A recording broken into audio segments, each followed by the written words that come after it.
Good luck.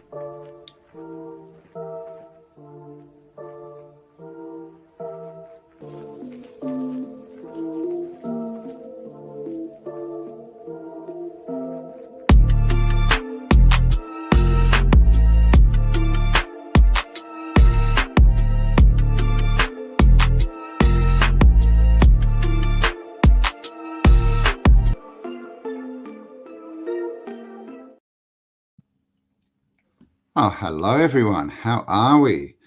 Thanks for joining us. And I so need to fix up that intro. It annoys me every time I play it because it's off. The pictures don't match up to the music perfectly, but that's another thing. Hope you're having a fantastic day, everyone. And back with Affy Hussein. We had a chat, about a month ago or something. But we're back and we're going to talk about the Indus Valley. So hello to everyone in chat. Thanks for being here. Affy, how are you going? Hey, hi guys. How are you all doing? Nice to see you all again. Is it Sunday evening in Australia? Sunday. In Australia, yeah. Saturday night in America. Yeah. And right here in the UK where I am, it is Sunday morning, just before the Sunday roast time. A few hours before Sunday roast. Yep. So yeah, we should have some Europe. I think it's the middle of the night for America.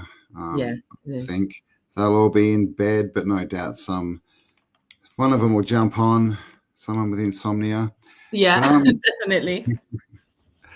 All right. So the Indus Valley. So basically, you're the one with the info on this. You know more than I do. Right. So what are we going to start on tonight? We're just going to go through some info on.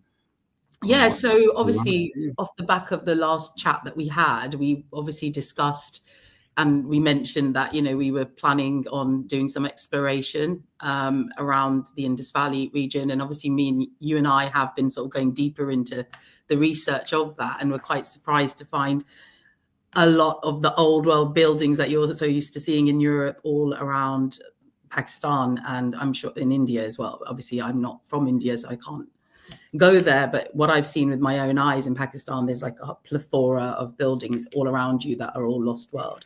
So we've obviously, Campbell and I have been doing that research, and we've just got loads of really interesting, like sort of ancient sites to discuss, I guess. And we thought, let's put this out there and help you guys understand a bit more about that region, because I think it's just so. The mainstream of they just don't tell you this stuff. I mean, I know when you and I were talking, you were like, I didn't even know. My God, Affy, it was like we were having these, oh my God moments, weren't we? Yeah, I didn't realize that the Indus Valley was basically Pakistan. Another misconception that I'm here to give the world. And there's a lot of stuff like Karachi, the main city. It's just full of Tartarian, what we would call Tartarian buildings.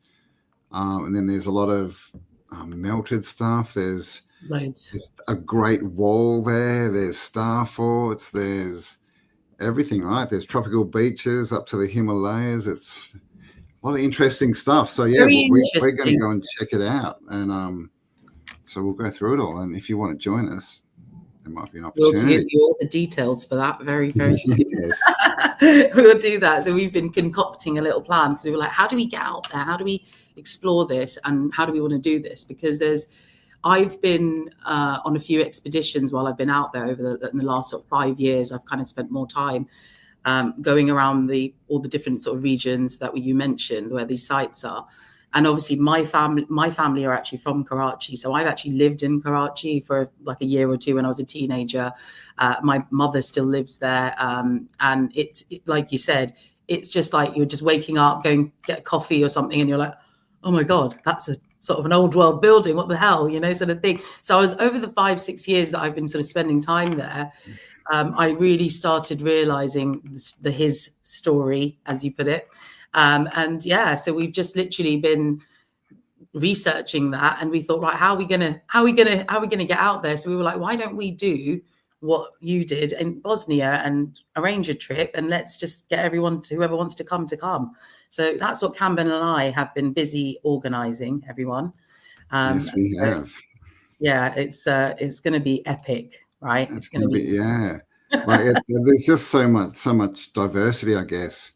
Like the Hingle National Park. That's where many people may have seen the the Sphinx, right? The Sphinx of Pakistan, or Balochistan, is that how Yeah, I say it? I was just saying that. So just think of the word blotch. So it's like Balochistan. Balochistan. Yeah. And there's melted temples and all types of stuff out there. And the good thing about that region and most of Pakistan or Indus Valley is it's not that they're not World Heritage. They're not tourist places. So you can actually get up close and walk around and touch this stuff. It's not like the pyramids where everything's roped off and you got to look up from, some platform 50 meters away. Like, we can go Indiana Jones on this, man. We're going full Indiana Jones. And what's amazing is that we've managed to partner with this brilliant and very well-known in the expedition adventure travel area in Pakistan, a company. And the guy who runs it is actually a family friend.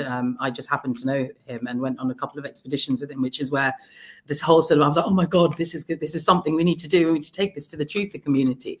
But he's sort of known as Indiana Jones. Like, that's our joke. We call him that because, like Campbell said, you can get so close to these things. And this guy, obviously, that's his passion. So he spent so much time. And the beauty of partnering with him and his company is that they're fully secure in terms of, like, they manage everything for us. So there's no sort of worries that, it's a bit unknown what we're going to do. What about security? What about this? So they kind of cover everything. And they've got amazing testimonials from previous people. So I think Campbell and I, after our research, we feel really comfortable partnering with these guys. And I think the fact that this guy is known as Indiana Jones, that kind of says it all, really. Well, that's definitely that's why I'm going for it. I'm surrounded by Indiana Jones, man. Like, when I went to Bosnia, Sam, the main archaeologist, he's known as Indiana Jones. He's got the hat. And of course, then there's Kellyanna Jones, who I do my shows with. Yeah, well, of course. She's amazing. She's traveling all over. Jones is everywhere. Yeah, definitely. Now, Balochistan, this region of southern Pakistan, so it's more like to the west so it's kind of bordering Iran. And if you sort of go into old world mindset, right? So if we just sort of put our sort of tinfoil hat on for a sec, and then we basically realize that if you look at the maps, and right now, the maps of today, the modern maps, you see, obviously, you've got the Gulf region here, and then you've got the sort of Arabian Sea in the middle, and then right above you've got Iran, southern Pakistan.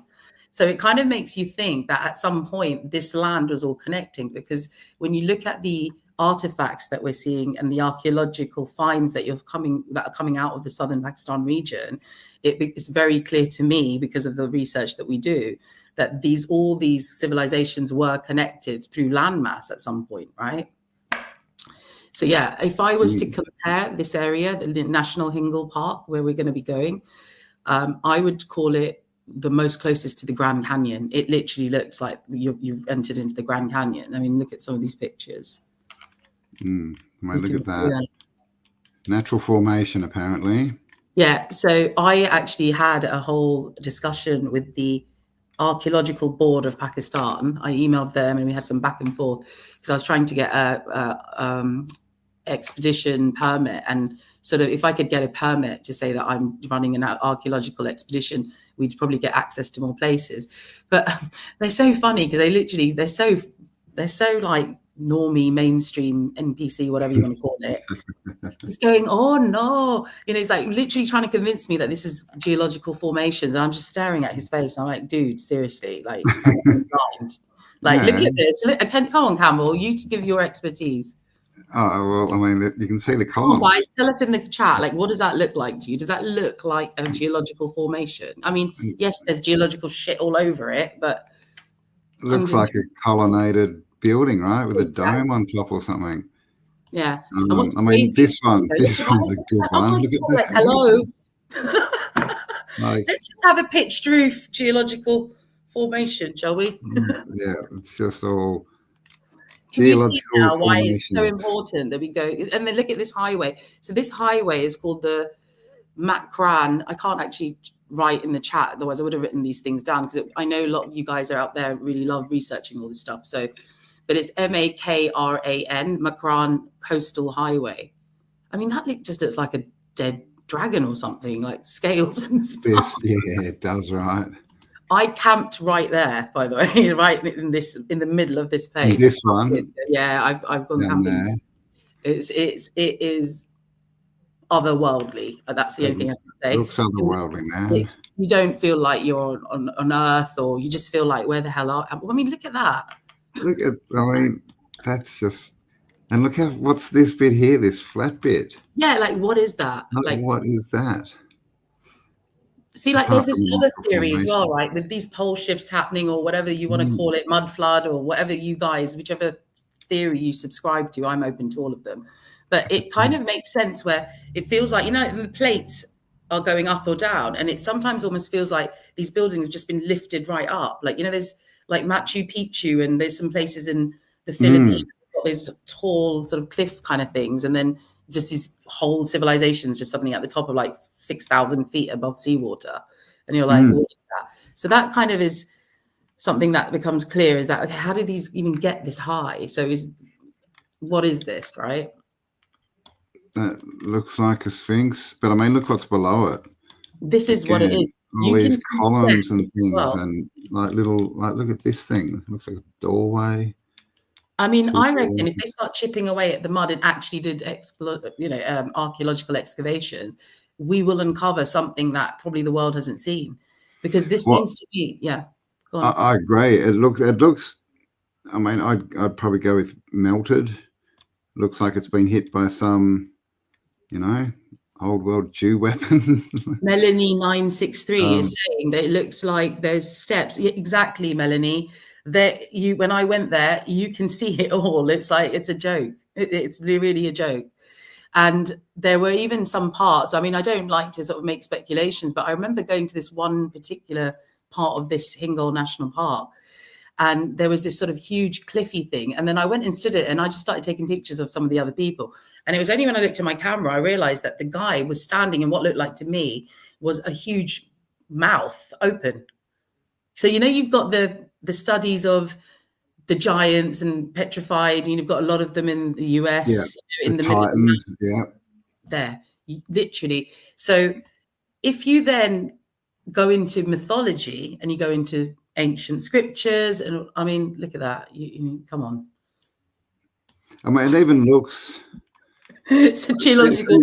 This is all the layers are like horizontal down here, right?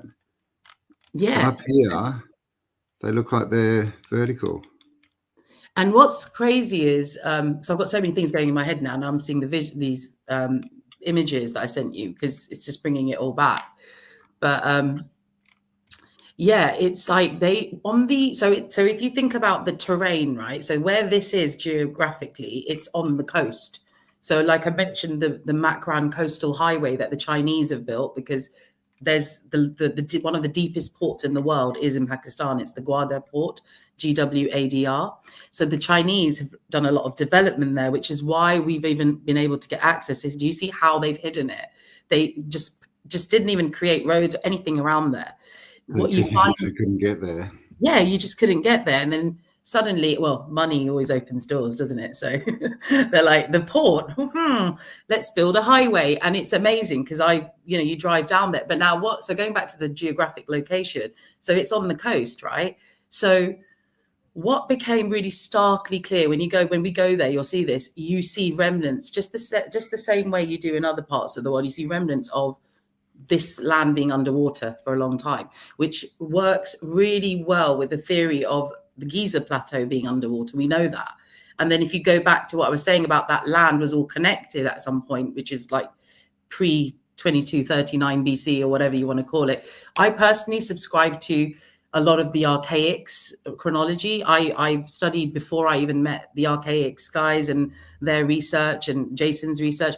I was already on that sort of vibe of ancient history. So it kind of works for me, that timeline, because it just brings everything together. I'm not saying that everybody has to believe that, right? But I'm just saying from a historical narrative perspective, absolutely makes sense. That resets. Yeah. I mean, it's everywhere, but I mean, in the Bible, right? That tells about a reset where they went through the area, right? The Indus Valley, and blew the shit out of everything, basically. Well, Yahweh whatever is happened, floating you thing. can see it, right? It's like we're there. But then the same thing is very visible around southern Iran or Mesopotamia, whatever. So, I mean, this Yeah, has the pretty whole much, region. Yeah, yeah, up to the Middle East. Right? You can see it on the maps. It's just this big yeah, burnt scar, right? exactly. It's a scar. So you see that. And when you go into the terrain, and what they've got is, and I went and visited this, and I never knew this existed. It's only when I got there, they have mud volcanoes on the Yes, right there. yes. So mud flood, I know. I geological saw one the other formation. day. Yeah, that was pumping out and it was slowly covering everything up. It was pretty interesting to watch. And then I'm thinking, okay, so if this, because they say that, the old world died potentially through volcanism, right? Because volcanism then, well, there's volcanoes going on, Yeah, earthquakes going on, if we go down that route, change the then atmosphere. Yeah, the evidence kind of is like, okay, that could be potentially true because the evidence is there. Everything is covered in mud. And it's just like crazy when you see the formations and how the mud is sort of clung on to these buildings, right?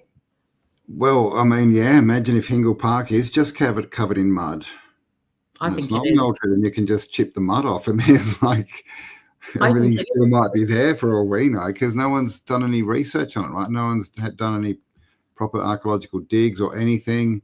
Yeah, we're going to So be. you It's think going to be that a we can first, do it? guys. Yeah, we can get out there and do it, man. Yeah, and what we've also done, Campbell and I, is that we've decided that we're going to try and film as much as we can of this because of what you just said. No one's really done this. No one's doing it. I mean, you've got your enthusiasts, guys, adventure travel guys just going there, and it's not what we're doing. And the other part of this is that in Hingol, because it's so untouched, because obviously we're a bit woo-woo here, aren't we? Let's just be honest. Generally, we love our woo-woo stuff and our mystical Yeah, I'm experiences. a bit woohoo.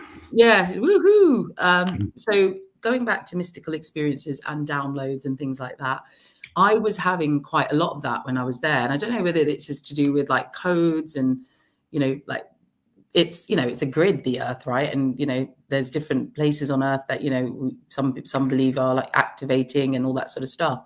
So if you sort of think of it like that, I had quite a lot of downloads and I sort of followed those hunches, and when we followed them through, I've got a sort of an archaeological kind of, well, he's not an archaeologist, I think he's more an environmentalist a guy, but he's quite well known in Pakistan. I spoke to him about this. I said, look, I think there's an underground city because I just been having this feeling, and it was just a hunch. And it was so weird. So he was like, "Oh no, it's geological formation." So he did that whole thing. And blah, blah, blah. Anyway, 6 months later, the dude phones me up. This is like last year, and he goes, "Affy, I need to speak to you." And I'm like, "What happened?" And he goes, "You won't believe what happened. His friend called him, who I don't know, and said he had a dream. Check this out. Had a dream that there was a huge underground city under Hingol." And this guy is not into archaeology. He's not into what we're into. He's just a random guy. Then he decided that he's going to go check it out because of what I'd said, because he got like a bit of like a goosebumps moment. And then without telling me, his friend insisted, "You've got to take me there. You've got to take me there." So he actually drove him down there, and he called me after doing all this and said, "I think we found the entrance to this underground city." So there's a guy right there, and I'm going to, we're going to introduce you to it when you get there. I'll introduce you to him. Yeah, I'm into that. So, I mean, and yeah, it's very close to the Himalayas, right? And we have all these stories of the Himalayas and Shambhala, on underground cities and things like that.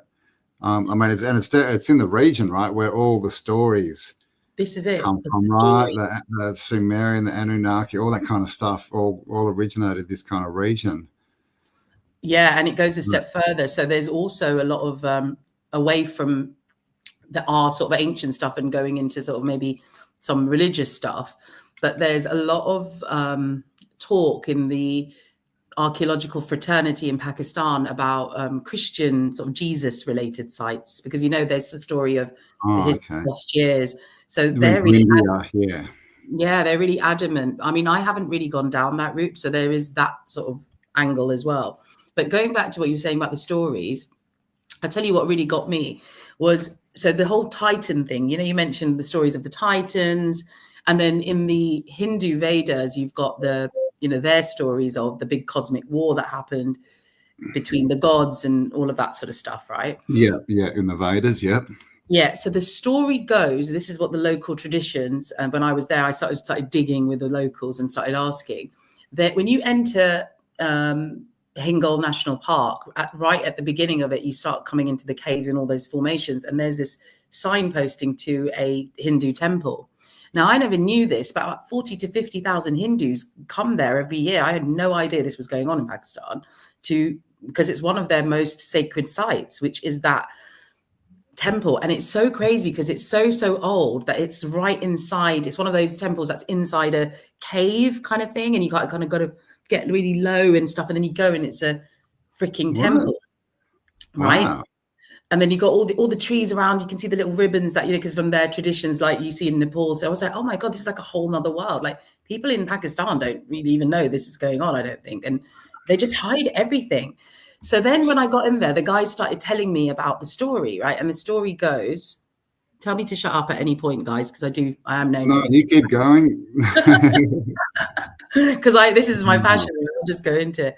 But yeah, so when I went there, they told me that the legend or the tale or the story is that during that big cosmic war that happened, which we have in the Greek mythology too, right? Kronos. Yeah. The Olympians. Yeah. In that story, the goddess called, I think her name was Nani, because it's called Nani Mandir. Mandir means temple. So this goddess, whatever her name was, she was slain, and her head and her womb landed on this spot, and they made the temple there. So do you see like the war, the destruction, the Titan type stuff, the Titans, the giants, the Anunnaki? See, for me, the Anunnaki are the same people as the Sumerian kings list. In the Vedas, you've got this is really interesting, right? So in the Vedas, there's different volumes, right? But in the Itihasa, which is the historical, which is actually, Itihas means story, a history, right? So it's literally a historical record, which includes the story of Rama, Lord Rama, and his wife Sita, and then the whole story of how he goes to Sri Lanka, and they say where the Ravan, who was the demon king or whatever, kidnaps his wife, blah blah blah. So in that story, at the beginning of it, he goes for his betrothal, to when he's having his engagement to his wife, and at that ceremony, it's literally in the Vedas, I've read it with my own eyes, it tells you that he tells you his lineage, right? And I'm not joking, anyone can go and read this. You read the lineage of that, he explains where he comes from, and he actually he mentions the name of the kings. Now, the sound of the names are so similar to some of the Sumerian kings list, like Sargon and those kind of guys. So, like Sargon the first, and there's another one, I'll get the names, but that was a real eye-opener for me, another connect the dot kind of moment for me as well. So these stories exist there. I think it's all essentially the same story, right? Only the names have been changed to protect the guilty. I mean, I think that's what's going on. Yeah, absolutely. So I'm super stoked that we're going to be doing this, and it's going to be awesome. I just thought while you're talking, I'll just for anyone who doesn't know where Pakistan is, right? Yeah, let's get some maps up and show some people, because Pakistan, I personally believe, was created by the Freemasons, the countries, because when they did the split, I reckon it was built by them, and you'll see a lot of evidence of the Freemasonry all around Pakistan, by the way, and a lot of symbology.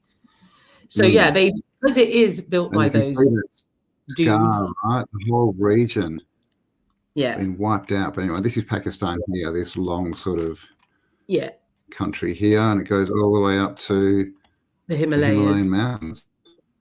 And it's three mountains, and down to the beach, which is quite tropical down here, right? Can you see that? That's literally land underneath. Yeah, exactly right. So you can see it used to be bigger. Yeah. Right. This is the level of the last flood. This was all land before then. You can just see it. And I was just thinking too, because don't they say that they built a bridge to Sri Lanka? Is that right? Ram built the bridge. Was it Rama? Rama. It's the same story I just mentioned. Yeah. So and this is and you can Sri see Lanka it. yeah, there you go. You can see You it. can see it's there. Real eyes. So that's from the Vedas. That was a story, and when you look, it's actually there. But and then you've got your Iran right this next is door. Pakistan, So Mesopotamia yes, in the old Iran, Afghanistan. So it's definitely one of those regions they tell us not to go to. It's very scary, but and it's so not, because if you guys start researching, right? Like, that's what they. And that's the other thing, I think you Sorry. and Kelly were talking about it the other day about how they sort of lie about the population of the world. I mean, when I've got, there's literally no one there. It's like, where are all the people? It's like there's no people. There's hardly any people. What's hiding under the water? No. Question. I'm liking Melanie. She's on the same population as me. Population is definitely different. I'll turn this off. I think it's taken up all the bandwidth, but okay. Here is Karachi, just so you can see it. Big city, right on. It's one of the water largest in the tropics, nice and warm. Lots of beaches and stuff. Geez, man, it's built out, isn't it? It's so built out. It's like craziness. Look at that. It takes 2 hours, It's 2 to 3 hours to get from one side of the city to the other. So if you look at the coast, that's where my mum and where my family live. So we are in, that's like slightly, yeah. And that's your sort of more, cosmopolitan, all your like sort of modern, people there. And it's all very city vibes, and everyone's all going for chai lattes and all of that shit, basically. So it's become one of those cities where it's it's all very like poncy now. But yeah. Well, I mean, this is the thing I never realized. It was so tropical, right? So warm with beaches, and like all this region is just all cool, nice beaches, right? It's like and there's also loads of mangroves all in the. So one of the other things that makes me believe that like this whole story of how it all went under is when you go on the coast, and I've done quite a few boat trips off the coast of Karachi, and when you can go, there's mangroves basically everywhere, and mangroves they're like full trees, so it's almost like the top of trees that are maybe under the water, but it's just like a whole network of them. And apparently my friend said that sometimes like it became like a smuggler's route because there's so many of these trees and they connect all the way to Bombay apparently. So can you see when you map, where I'm just thinking from my own head, it's probably wrong, but my own discernment and my own thing is telling me that potentially makes sense, that could be landmass underneath, and there's just vegetation now growing because it's quite shallow still, the water.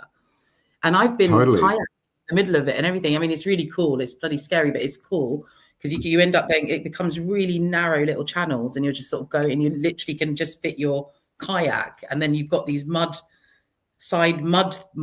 literally things that are like kind of gullies and alleys and you've got all your what they called oysters, so you can pick fresh oysters there, but they're literally everywhere along the sides. I did a video actually last week or the week before.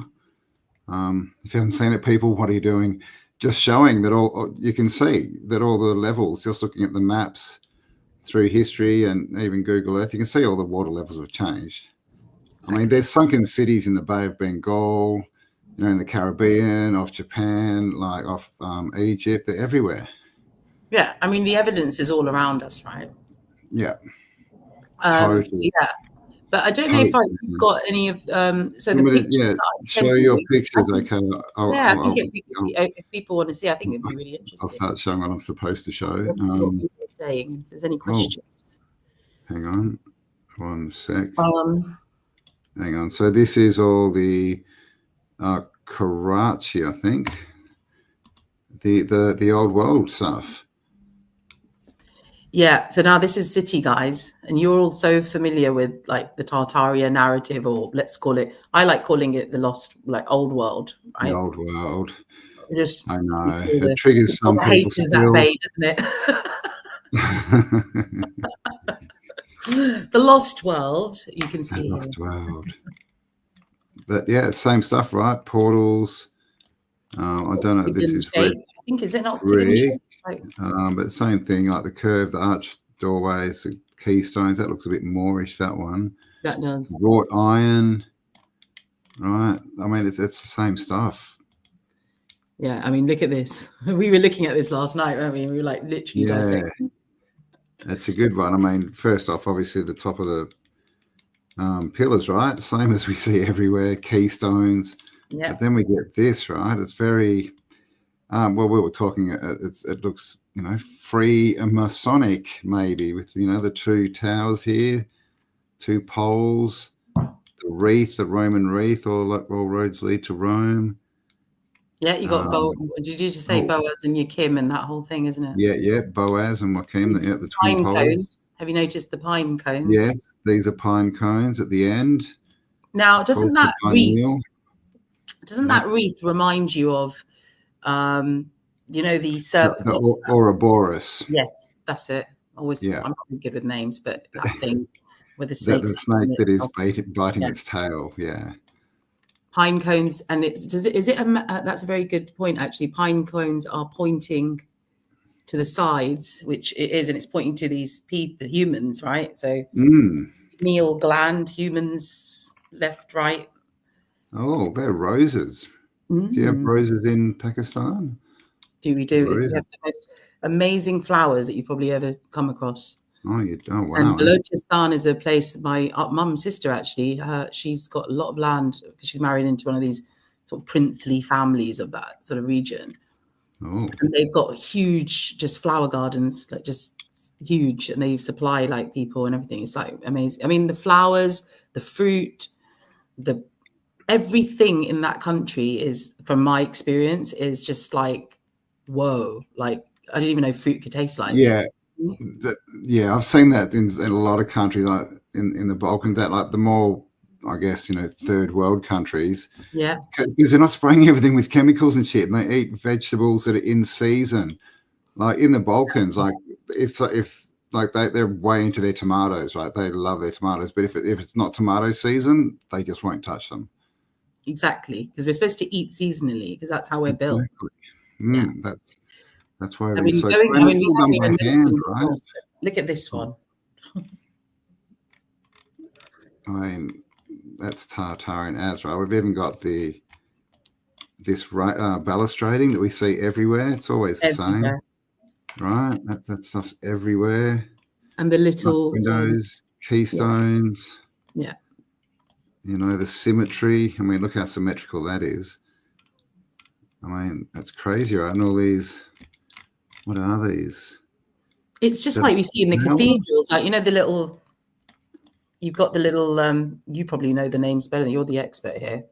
Oh, symbols, facading, logos. Yeah, that word. Circle things. I mean, that one looks like a flower. Yeah, but you remember, like it's all harmonics, right? So it's all like in the cathedral. Yeah. I'm thinking now, lost technology. So buildings that were technology, and so each of these, was probably harnessing something. Because if you look at the buildings all around, it's interesting because they're all different too. Like all of these round symbols, they're all. We know with the water, we can do the fancy word, guys. Whatever happens. Yeah, cymatics. Yeah, cymatics. Yeah. So basically, that's like seeing sound is what it is, really, right? Frequency, vibration. Basically, the physical manifestation of sound.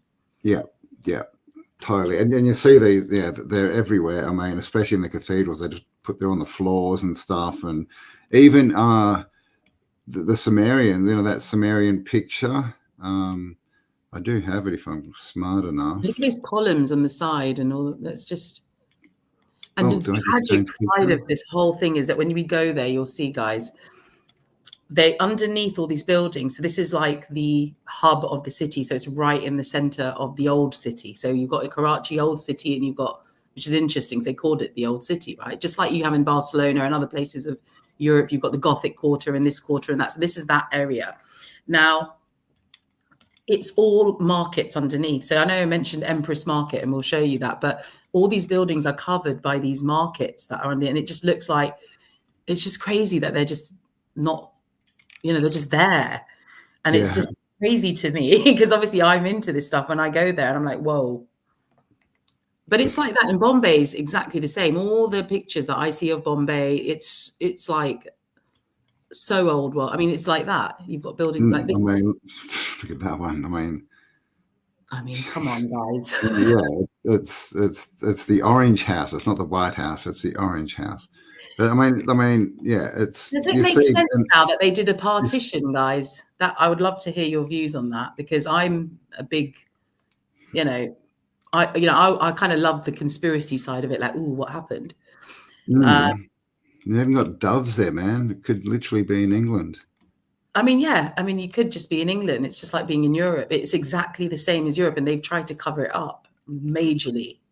And what's really interesting to me is because I come from my stepfather was in the Pakistani Air Force, and I come from that sort of, I've got a few uncles that have been ministers or ambassadors and things like that. So I kind of have that inside sometimes information, and from the stories I hear about the partition and how everything went down on the Pakistan side afterwards, it's pure Zionist Masonic stuff, right? Yeah.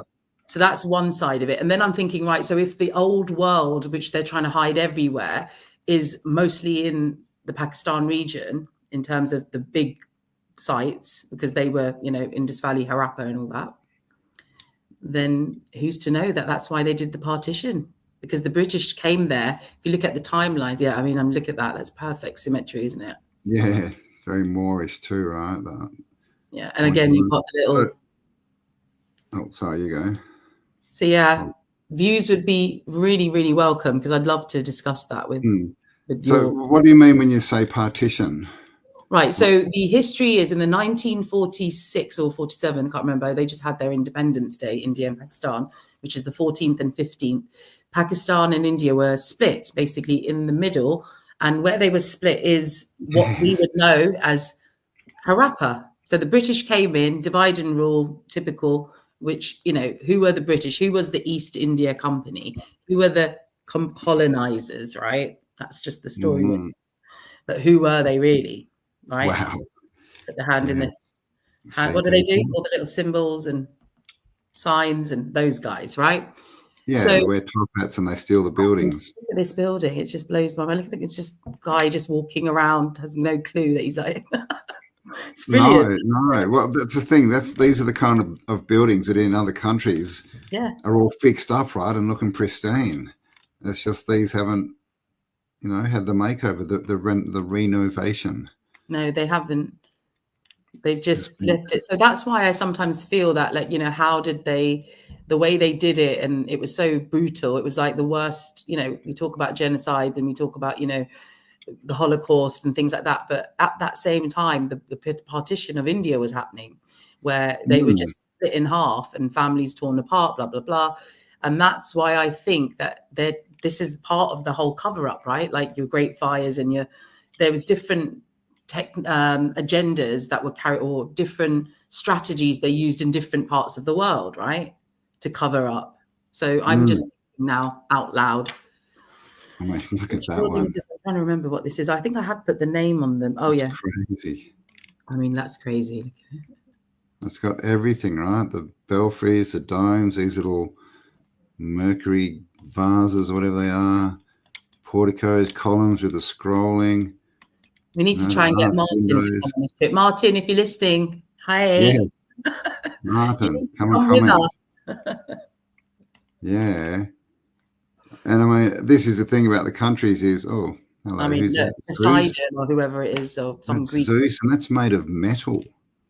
Yeah, because it's all. Do you think it's not copper? It wouldn't be copper, because that goes green, wouldn't it? No, it'd be iron. That's iron based.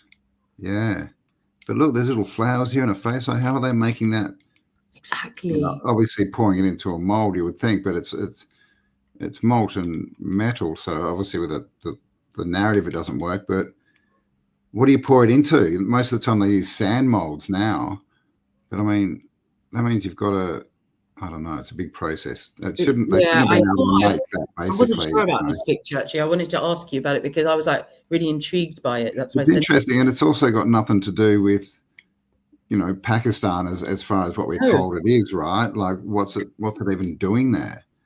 It looks much more Greek. It's funny how in their curriculum in their school, because I know this because my mum, because she went to a Catholic school with nuns in Pakistan, because that's what the elite Pakistanis did at that time. You know, they sent them to British schools, and they pushed bloody Greek mythology like fuckers. You know, like my mum was like this. She knew everything about Greek mythology.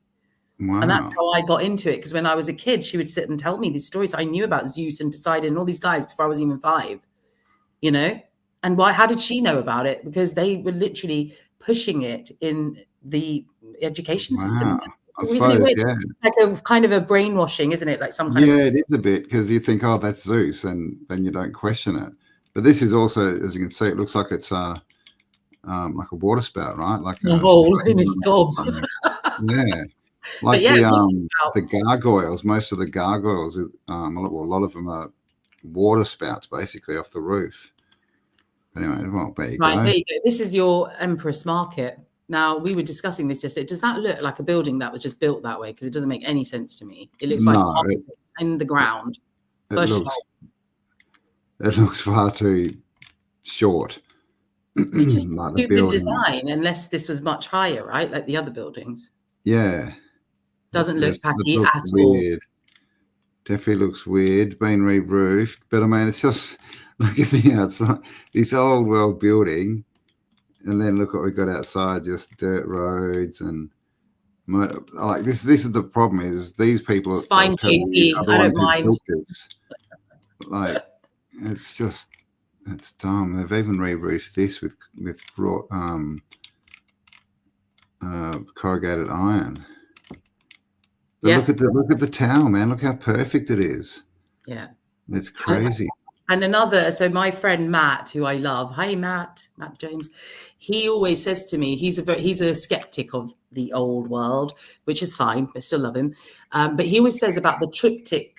He's like, why do these researchers in the truth world never discuss the triptych architecture? And I don't know. So have you noticed that, guys? Do you know more about it? The what architecture? It's called triptych, and I was all like, felt like a right idiot because I didn't know what the hell he was talking about. I was like, what's that? And then it's the trinity of the three. So the 3 windows, the 3 doors. It's always 3, 3, 3. Oh yeah, okay, yeah. That's where you see on a lot of buildings and cathedrals. Yeah, okay, we've got 3 there. Yeah, you see it a lot in doorways in cathedrals. You'll see a big one in the middle and then 2 smaller ones, one on each side. And I think that's just them trying to explain away that, you know, all of those cathedrals were built for God, right? For the glory of God. It was all about religion, all about Christianity, and that they're just trying to weave their story into it, I think. Yeah. But and it's funny because there's so many folklores as well. So, you know, when you guys come out there, please come out there, because we really want you guys to come with us, because we're going to turn this into something epic that no one's ever seen before. You will find that along with these are old buildings, but you've also got all the like mythology stuff going on as well at the same time. So you can really start, you know, getting an idea of the narrative or break down their narrative at least, you know. Yeah, and look, they've even got a street light the same as street lights in London and all over. Exactly, all through Europe, America, everywhere. You know, but none of it's connected, right? That's what they want us to believe. Holy dooly, what's that? I know this is actually a huge Christian church, because Pakistan, people don't realize, is actually very multi-faith, because they kind of make out that the Muslims are killing everyone. And it's not like that in Pakistan. I was married to a Christian, so, you know, that's my first husband. But anyway, the point I'm making is there's a big Christian community in Pakistan and India. And the story is all to do with the Hindu caste systems, right? So in the Hindu caste systems, which is, I feel, a real distortion of their scriptures, which is what's happened in Islam, as you know from my previous chat. They do really sort of like, at that time, but what they say is, well, my mum tells me this, but I don't know if it's true or not, but she said, it's because the lowest castes, when the missionaries came in from, you know, with part of the East India, and once, you know, the colonialism took hold, because according to the books, there was 200 years. So during that time, they actively started converting from Hinduism to either Islam, But the Islam conversions happened much before. So this is like going more into hundreds of years. But the recent conversions were to Christianity. So yeah, that's a thing in the subcontinent, by the way. Yeah, well, I mean, I think the caste system comes from the Vedas, doesn't it? Oh, that's my background. But it's not the way they portray it today. It was more like people worked in what they were good at, right? So some people were spiritual and some people were good organizers and some people were good tradesmen, and they were just different guilds, I guess. Like guilds. And the good thing that in that philosophy is this, like the spiritual masters or whatever you want to call them, were above the government. So if the government wanted to pass something, it had to go through the wise people. We should bring that. That's how it was in the ancient England. So that's another topic of real my heart is ancient England. I mean, I was born here, I grew up here, ancient United Kingdom, I should say, not just England, but you know what I mean? Yeah. But the Druids had that role. If you go back and look at what the Druids did, that's what their role was. They were advisors to the leadership, and you know they were the spiritual sages, oracles, whatever you want to call them. Yeah. So basically, if it's not good for the people, it doesn't pass. Yes, exactly. So that's, you know, that buffer was removed when they killed all these lot, or just got rid of them and then turned everyone into witches and whatever they were. Is there a person sitting in there? See the two legs? Feeling it is. It wow. is. Well, what do you think this is? This looks like I'm going to do that when I go there. This looks like, that looks like a star fort to me. See all these holes in the side? Look at these windows down below or down near the water. For what reason? Like, I wonder if the water used to go through there and like turn big. It just looks like a big sunken, but also right? Like with a big spinning wheel in the middle of it, maybe. A bit like what are they called? Magnetron, but with water. I think the old world was water, because one of our tours that we're going to, when we talk to you about the tours that Campbell and I are putting together, one of the tours is to the ancient Minoan civilization, right, which is Crete in Greece. And if you look at the labyrinth and all of that, it's all water. It looks like an old, whatever the system was, water was a big part of it. Look at that. Triptych again. What happened to the clock? I was looking at a tower the other day in Melbourne, and it looked like this, but where the clocks normally are it was just a complete open hole. Interesting, and that seems quite open as well. So I wonder if they've gone and shoved, because you can imagine if wind was blowing through there, and you had a little fan and turbine attached, that's again free energy. Yeah. This is the facade. The date they just stick on. That's why it looks different to everything else. Yeah. In the building. It's a shame I can't type in here, because I could have actually. Such a contrast, man. Right. Yeah, you got your tuk-tuk there. Yeah, the tuk-tuk. Which is called a rickshaw in Pakistan. A rickshaw? And in India, it's called an auto, just auto. Oh. Weird, but in Thailand, it's a tuk-tuk. Yeah, Wow, look at that. Even the windows, geez, man, they look like they're original, just really. They are original, and this is what I'm saying. There's so much original stuff, guys. Oh my god, I get so excited. They just haven't renovated it too. Hiswalamuddin, Shujadadan. What does that say? Hang on. I don't know, man. It's a name. H. Ramadan. Okay. Shujauddin. Yeah. Very Mughal name, by the way. Jinnah Road. So Jinnah Road is famous. Jinnah was the supposed founder, Mason of Pakistan. Jinnah? Persian. Is that as in like Genoan, or is that just Jinnah, Jinnah. That was his name, Jinnah.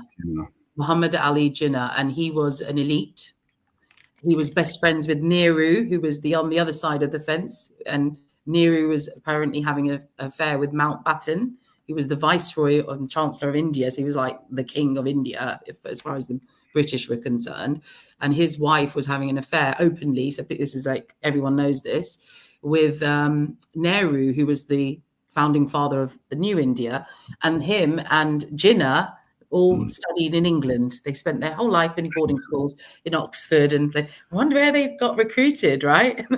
Yeah, I know, right? And then they suddenly he comes and he's adamant that he wants a Muslim Islamic country. I mean, you can't even make shit up, can you? I mean, Gandhi was also like raised and schooled in England. I mean, and then they went back and Gandhi. Like, you play the like beggar guy, you play the Islamic, I need my rights, and you just play the, it's like they're playing these roles. You can just see it. It's crazy. Yeah. And the way these guys are idolized, it's like crazy to me. Yeah. But anyway. Yeah. Well, they love their adoration. Right? That's what they want. But yeah. I mean, that's for them. Some of us aren't programmable, are we? No. And the facade is falling, right? Like the emperor has no clothes. We're seeing what's going on. And all the scriptures say that, what's hidden will be revealed, because, this is not a topic because this is not a topic on consciousness, but that is a topic that I write a lot about, because, I've had my own journey, and obviously with my background in the scriptures, but that is how consciousness works. We're here to recognize ourselves, right? Away from all the bullshit. Let's just call it what it is. We're consciousness, and consciousness has a path of evolution. And that path of evolution, some of us are going to wake the fuck up because we've suddenly changed. We've seen things, right? And it's just natural process of being in this experience. That's my opinion. So, there's loads of us who, they won't ever be able to fool, but there's so many that are fooled by it and enamored by it. And then they're doing their patriotism. And we've got it all going on in England at the moment with all this migrant bollocks, which is also staged. It's like a joke to me. Yeah. It's happening everywhere. Exactly. It's definitely, part of the script, cause division, all this stuff, plus destabilize countries. I mean, how do you make, it's turning, a bad country and a good country into two bad countries. That's all it does. Like, instead of fixing, the worse off country, let's just shove them all in a good country and destroy that one as well. Yeah. But I mean, who are the English asking? Like, who are they getting behind? Surely not the government, not Kia. No, the English fled, didn't they? So they sort of did the whole, what they did from in India, Iraq. you mean? Yeah, and what they do with Iraq and Afghanistan and all of that. What they do, it's not the British, like the people. It's these fuckers, right? You're running everything. Well, it's a good point, right? They're like so indoctrinated and conditioned and put in a fear state, to be honest. That whole area has just been bombed for the last 50 years, right? Like, why are they bombing Afghanistan? Iraq, how much architecture is there? You'd be shocked. Afghanistan. There's stuff there.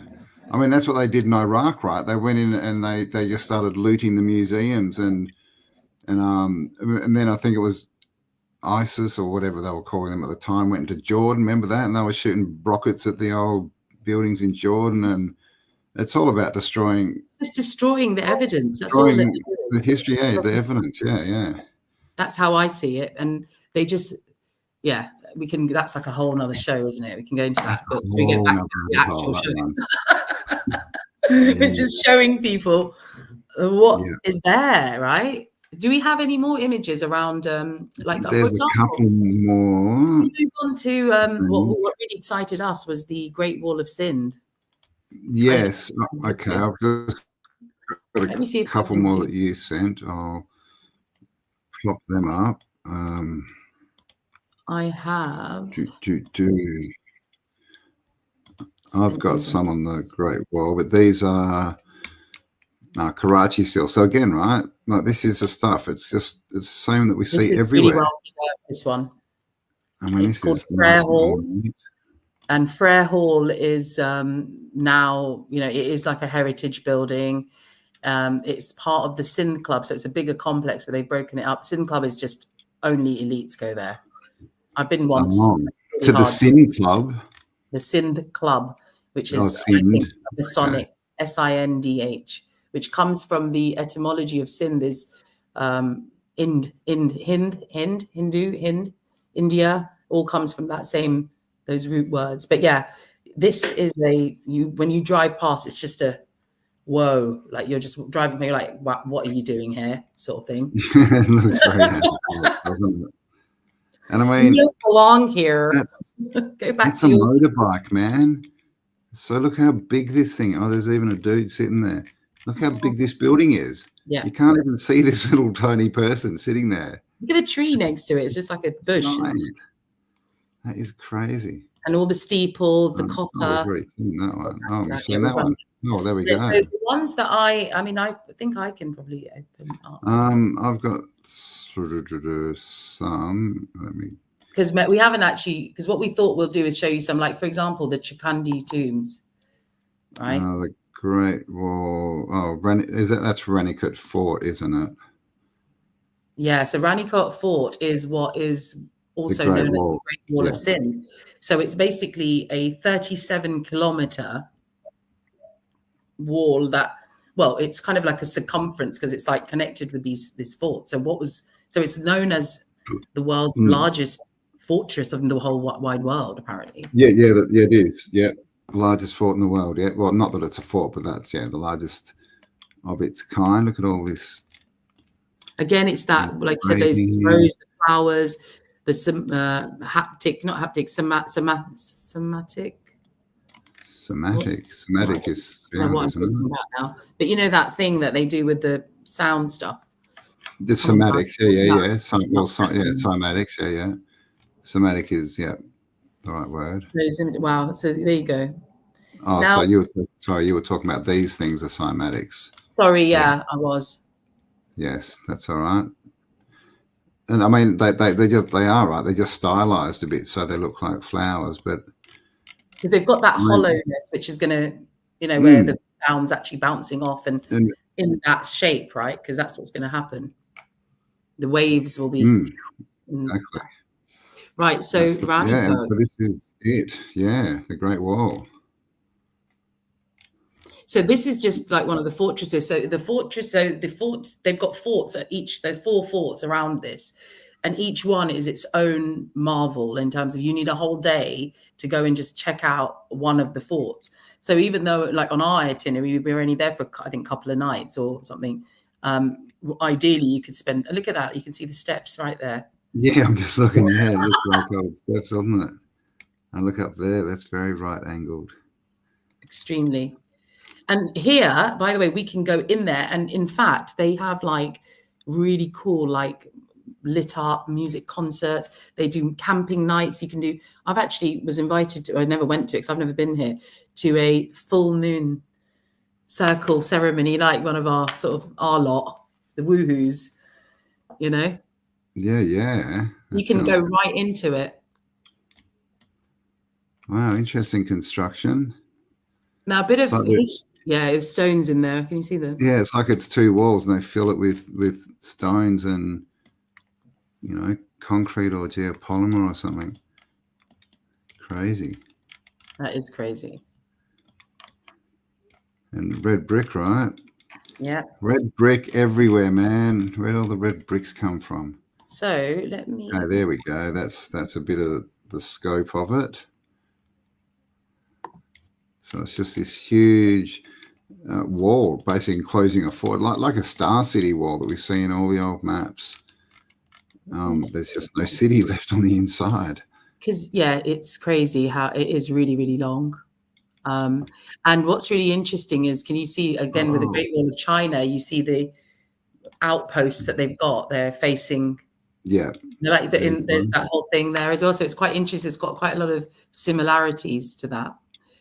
Yeah. The Great Wall of China, all their battlements, right? Their defense points are facing the wrong way.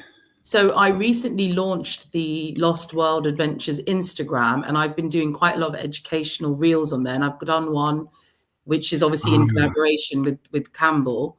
But there's a whole really cool video on there, which kind of talks about, because the local stories are, when you go there and speak to the locals, they believe that this was built by ghosts. Can you imagine?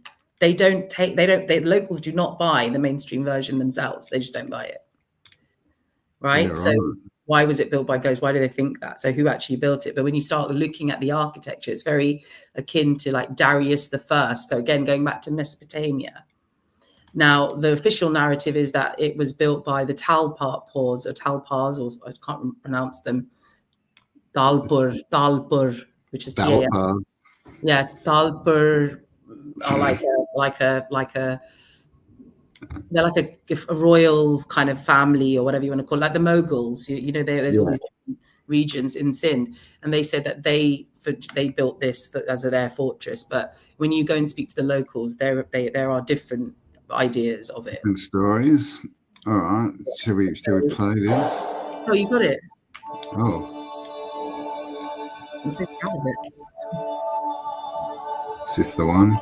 Yeah.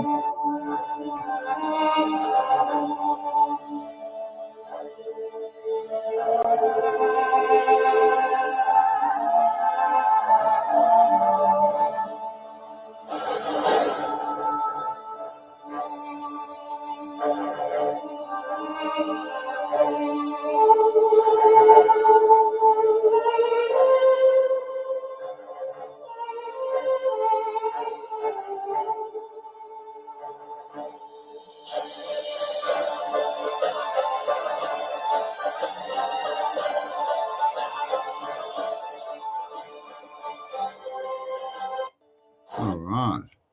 What do you guys think of that? I really want everyone's opinion. Like, isn't it mind-blowing, guys? Like, we don't know about this region. Oh, thank you very much. Bren D. Is that right? Bren D. Oh, thank you. We very much appreciate your support. And so, yeah, that's on Instagram, Old World, Lost World Adventures. It's only new and there's not that many subscribers. So Camber and I kind of want loads of people to join it so we can start, really showcasing like this part of the world, because it's just been neglected, right? It hasn't really been touched at all by the Old World research. Definitely not Pakistan. I mean, that whole region really hasn't been touched a lot, Iran, Iraq, Palestine, obviously, but most of that's probably gone now. But that whole region, it's full of it. It's just that a lot of it is also melted. Yeah, absolutely. I think the evidence of melted you'll see in Hingol massively as well. Melanie's saying, could it be full screen? It can't, sorry, just because of the way that this program shares, but just go on Instagram. Retrograde as well. World Adventures. Go and subscribe and check it out. Yeah, because what we're going to do soon, in a bit, in the next half of our show, is show you guys. I've been slaving away. It's not very good, but trying to get a website together and stuff. So, when we do these expeditions, that you guys actually have a. Jeez. Wow, thanks, guys. Thank you, Sister Wolf. Good luck. Come on, I should be on here every week. Wow, we appreciate your support. Thank you very much.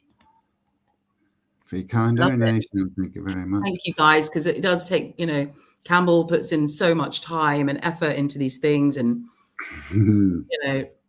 Get a day off one day soon, apparently. It's coming. Because we were like, get there and you look at the synchronicities, right? No one. So I was telling Campbell, look at the synchronicities here, right? So Campbell's been doing this for years, we know, and he's been looking into all this stuff. We know in the mainstream, no one's touching this region. Enter Affy, who just happens to have all these connections in that region and knows that region and done loads of exploration. And we just come together. I think it's meant to happen. I think this information has to come out, because not just for the sake of our group of people, but just generally, it's like the truth should be, we need to explore what could be the truth, right? And, Pakistan has a huge population and they're all just as brainwashed as everybody else. So why should they not know about where they're living? They're living on top of like a whole lost world.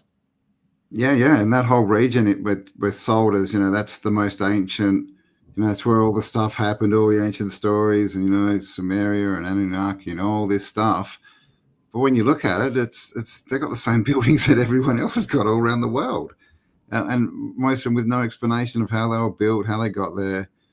So it's a great topic just to show that the narrative is just crap, and they're just spinning stories at us, right? Trying to basically hide up, trying to obfuscate, trying to get us to look the other way or not look at all, really, I guess is what it is. I had another thought, though, about this old world, and I don't know what your community would maybe can chime in. But one of the thoughts I had is in a lot of scriptures, and when I was on this show last time, we talked about the Quranic script and things like that.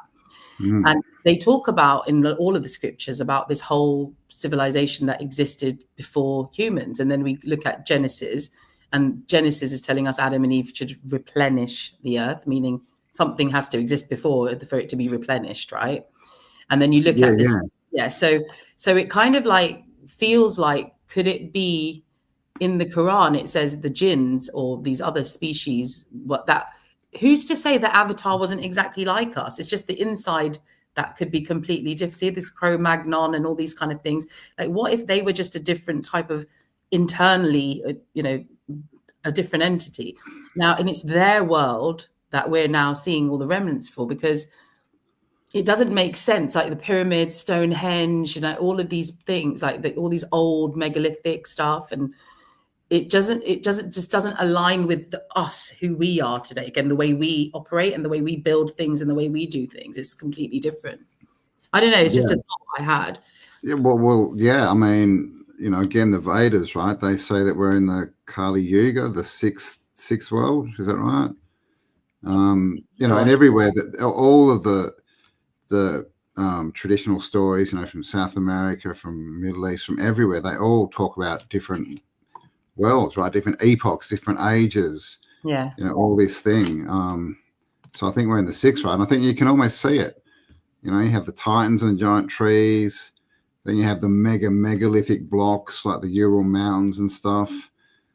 Then you have the smaller megalithic blocks and the star forts. Then you have the red brick Tartarian stuff everywhere. And then you have gradual at the bottom of the chain. And we've got communist buildings all over the place now, like, the typical horrible, like, depress you to let's all go and do mass kill ourselves. In the Balkans, man, like because they got fully taken over that whole region by communism. And you have these star forts and amazing buildings, and then next to just these gross, square cement built, and they got everyone to move into the cities and live in apartments, leave their farms, and there's beautiful land. London, because I grew up in London, it's the same. You have these amazing, gorgeous buildings, and then you've got these boxy, high-rise kind of like, in the 60s and whenever they built them, 70s. And brutalism. It's just all to, for lower our frequency and our vibration, because we can see from the old world buildings that's what it was, that we're fully connected to everything. And this is what, they just want to create, race wars, religious wars, this, that, the other, whatever. But the underlying reality is, right, the fact is that we are connected to everything, because it's just the design of it, right? And we are not living that design at the moment. That's why we're in the state that we're in. So it's simple as that. And these guys in the old seem to have got something right, or they were doing something. They were doing better than us. I mean, and this is the thing, like, to build those kind of buildings, you need to have creativity, right? You need to not be censored. You need to be able to think for yourself and go out and do stuff, which is not the society that we're in, that's for sure, right? They're all about taking our power and having it for themselves, right? Being in power. And then they've got it to the point where we actually go, not me personally, but most people go to the polling booths, right? The polls, right? Boaz and Joachim, the polls, right? And we go and elect people, the L, into power. And we say, yes, you've now got power over me. I'll do what you, talk about the fall. Well, this is it, right? And then, but yeah, when we actually get to spend time together, which we keep trying to do, and we haven't actually managed to do, there's going to be a lot of these discussions. And I think, this is what's exciting me about this tour that you're putting together, and coming along and co-hosting it with you, and just having our kind of people on this and having these discussions, because these discussions are so important, because they're like it's like I said, it's all connected. So if you're looking at a building and then you're not talking about, who we are as humans and how we should interact with it, or how we did, there's no point, right? You're missing the point. Yeah. It's just like looking at art. Oh, that's nice. Lovely. How nice. How did they build that? Yeah. I do paint, but anyway, that's another story. and that's what we have to do. We have to gather in like physical form. I mean, the internet's been great to connect everyone up and all this kind of stuff. It's kind of going downhill a bit now with AI and everything. But when you connect up, talk, you're uncensored for starters. Plus, you're in each other's energy field, and people act differently when you're and that's exactly why we do the shows with TA, and we're doing. I love the the weekend stuff coming up on the 5th, by the way, 5th September, guys. Get your tickets. Come and hang out with us. I don't. I'm not. Yeah, you coming, Affy? Who's paying for my ticket? This is what happens when you're a truth seeker. You're not rich. That's the problem. No, man. You just do a lot of work. We just we're not care about the money, do we? We're like, but somewhat, I do kind of want to go to Australia. I'd love to go out there. But, well, this is the thing. Like, we don't, care about mansions and Ferraris, but you need money to live. We're all still in the system as far as, we need to pay to live.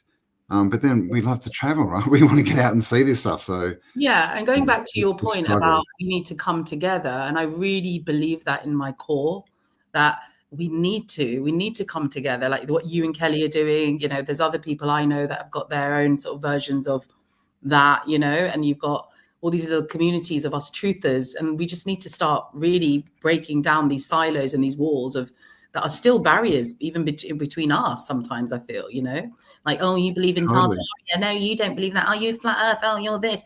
Oh, and I'm definitely guilty of doing that as well. It's not that I've never done it, because you do get into that little bit of, it's just so smart, this energy, this wetiko or whatever you want to call it, whichever, this energy that sort of is just permeating, which is this dichotomy of, the good energy, the bad energy, the benevolent, all of that. And it's all part of us.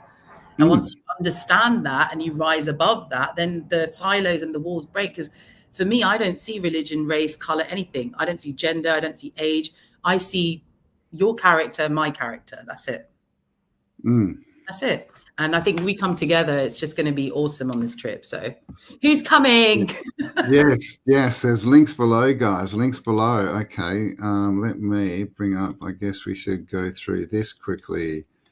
What about the website? Should we go on that? Yes, that's exactly what I'm bringing up. Please, the feedback on the website, I apologize before. No, it's good. I tried. I think this picture's too big, but this is a place we're going to. This is, what's this called? This is Chaukhandi Tombs, and this is actually not far from. It's about an hour and a half drive from Karachi, and I've never been. And when I was putting this together, and I've got kids, and my kids are grown up, so I have a 22-year-old son and a 27-year-old daughter, and they came over, and. I've got a 27-year-old. I know. It's like, how did that happen? I don't know who that is. No, I don't know you. I don't know who you are. Don't call me mum. But they were behind, and they were like, where's that place, mum? What is that? And I was like, it's literally an hour and a half from Karachi, and they were blown away. They could not believe it. So this is the Chaukhandi Tombs. Now, they're supposed to be the tombs of the Mughal Empire people. So they were all Persians, by the way. So anyway, they first came into India, Pakistan around, I think, 14th century. Were we saying 14th, 15th century? 1500s, yeah, I think. Yeah. Same sort of time that they found America. Same sort of times that. Do you know what I'm saying? It's like, I know, right? The last reset, probably. Yeah. So this is 800. Apparently, there's 800. It's a necropolis. It's the largest necropolis in the world. Again, right? There's so many largest and firsts and all of that in this region, and no one's talking about it. No, it's because they haven't had time to get in and destroy it all. Right. So now we get to see. Proof required. What's going on here? I'm checking the chat. I'm just looking at this one. I can't zoom in, but this one's again covered in those flowers, those cymatic flowers. And it's that sandstony Darius the First sort of Achaemenic kind of vibe. Yeah, same as the Red Fort in India too, right? That's that same kind of stone. So this is clearly what they were using throughout this region. You could even see the bricks in Karachi where a lot of them look like this material too. Hang on, I think one of me kids has woken up. Oh, okay. So the link to this is in the description, guys. Go check it out. We curate transformative travel experiences to ancient sites that challenge mainstream narratives, spark curiosity, and connect travelers with the deep, often forgotten wisdom of past civilizations. So if you're into that, come and check it out. There's a bit on the tour. I think let's tell them about itinerary. the series, right? So should we tell them about the series that we're doing? So we've decided to do a series of expeditions or tours, let's call them, and they will be all in the Pakistan Indus Valley, because the way, if you saw the map initially, Pakistan goes up like that. So this is the south where we're going to be going in January. So we've got the dates now. It's ready to be booked. You guys can book it, whoever wants to come. It's going to be a trip of the lifetime. Campbell and I will be there 17th to 31st of January 2026. And then we will continue and do another one, which will be the middle. So you've heard of the Mohenjo-daro and all of these places, which are famous. Yes. Indus Valley, right? But then you've got the Harappan civilization, and there's a bit of a confusion, but Harappan and Indus Valley are just the same people. It's just different part. So if you go slightly up north in the middle, that's when you get to the Harappan region. So we're going to do one which will cover all of that. And then the last one we'll do in Pakistan next year. So we're going to do 3 next year. It will be this Hunza and Skardu, which is the first one you see there with the mountains. Now that's going to be up in the Himalayas. If you go slightly up, Campbell, you can read the description of that one just under the Himalayas, underneath the red bit. This one for the Harappan. Yeah. This is, so this will be, so the Harappan civilization starts sort of like around what we would know as modern day Punjab, okay, in Pakistan. Yeah. So we've got Punjab in India, Punjab in Pakistan, and we were all one people, by the way. And then the partition split Punjab in middle, right? Now that is where you find. So in the Pakistan side of Punjab is the most amount of the Harappan civilization remains, and you have Taxila, which is spelled T-A-X. Taxila, the largest university in ancient times. Sounds like a government employee. Yeah, no, it's an ancient name actually. And what's interesting what's really interesting is that a lot of the names are still the same. No, it's not a tax haven at all. It's not. Taxila. It's Godzilla who knocks on your door and says, "Give me tax." But yeah, so Taxila is a really famous site that we'll be covering that. And so over there, we'll really get into the hub of the Harappan civilization. And then you're kind of at the foothills of the Himalayas and the mountain regions.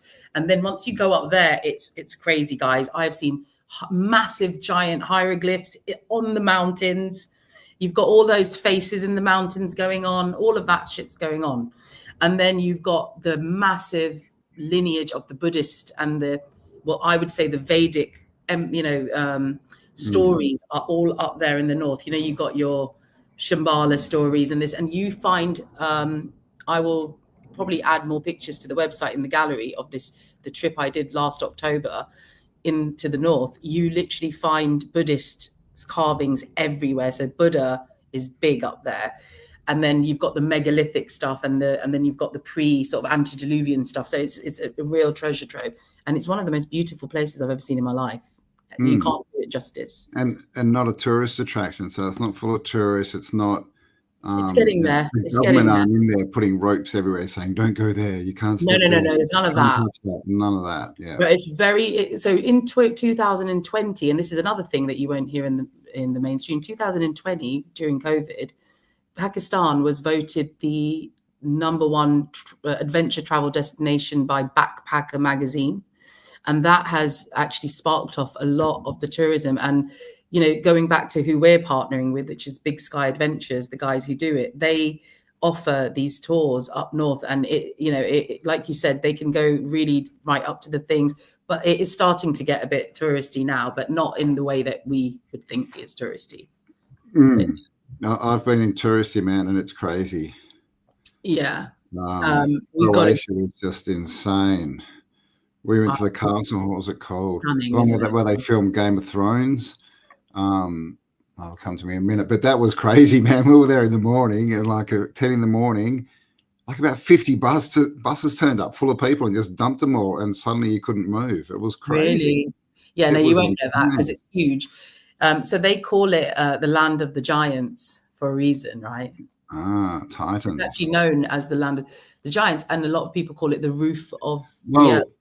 I mean, it's close to all these stories, you know. Goliath, right? The Philistines, like they were giants. You got what's his name, Alexander the Great. So what Well, you they have, say he was a giant too, don't they? exactly, A lot of stories. That's the point, right? And so they were all giants, because I think that that's just what humans were before in the old world. Exactly. Yeah, The environment, right?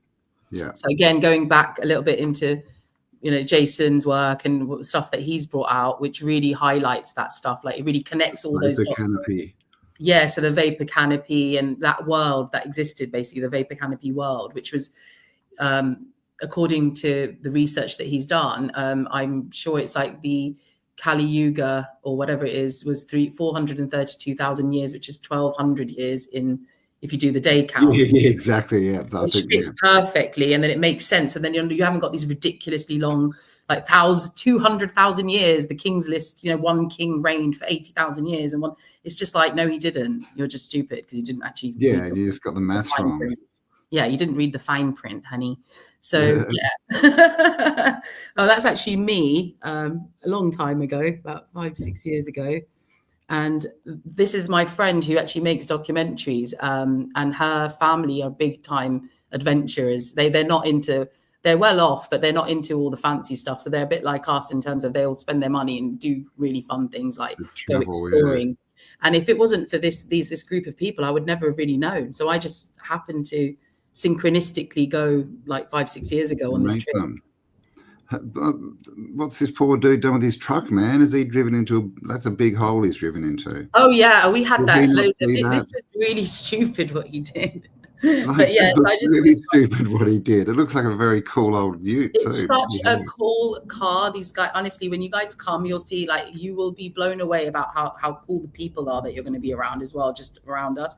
So these guys, they imported this old Ford truck from the US, and they've had it fully redone. Like, they spent loads of money, and because it's all built for camping. So they've even got, so you know, the metal pipes that go around the bumpers and stuff, they've actually got water tanks. So you've actually got little thingies. So when we're going camping in these crazy places, my friend was like, let's just wash our face. And I was like, where? Like, I'm not going that river because I think there's a crocodile in there. And then she was like, no. And she's like, psh, and it's on the back of this car. It's a really cool car. So anyone who comes to the expedition with us will definitely see the red truck at some point. The red Ford Ute. All right. Well, that's worth coming along for. This was the little lagoon. So around Hingle, this is Hingle Park. So around Hingle Park, you'll have all these sudden little lagoons suddenly. Oh. So again, water. Where's this water coming from? It's all like dry. Suddenly there's a source of water. And the wildlife there is crazy to me. I never knew Pakistan had the wildlife that I saw in that place. They have crocodiles. There were so many crocodiles.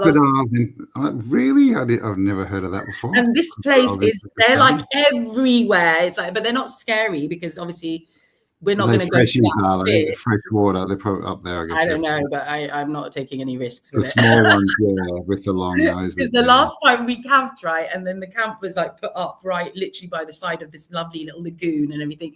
And then we got up and we were like, oh, let's go for a little swim. It'll be so nice. And so we went there and I suddenly see these two eyes just go out. And we ran. So yeah, you find mountain lions. So you got mountain cats. Mountain lions, really? I was shocked. I had I had hyenas. Wow. Hello, hyenas. Hyenas. Africa or somewhere like Africa. We got. Right. Well, I mean, there's a lot of stories that talk about. I mean, well, one thing, there's elephants in India, right, and Africa, but there used to be rhinos and all that kind of stuff throughout the Middle East in this area. Is what I've read. Yeah, and you find them because this is so untapped. They've obviously flourished in this environment. So they're just there. And you're like, what are you doing in the wrong made it through the reset, yeah. So that's an interesting side. Right, there you go. What is that? You want to see mud flood? That's crazy.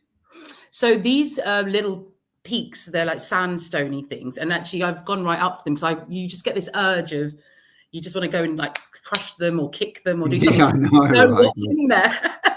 So, but there's a whole myth behind them. So they're this little peaks that you get.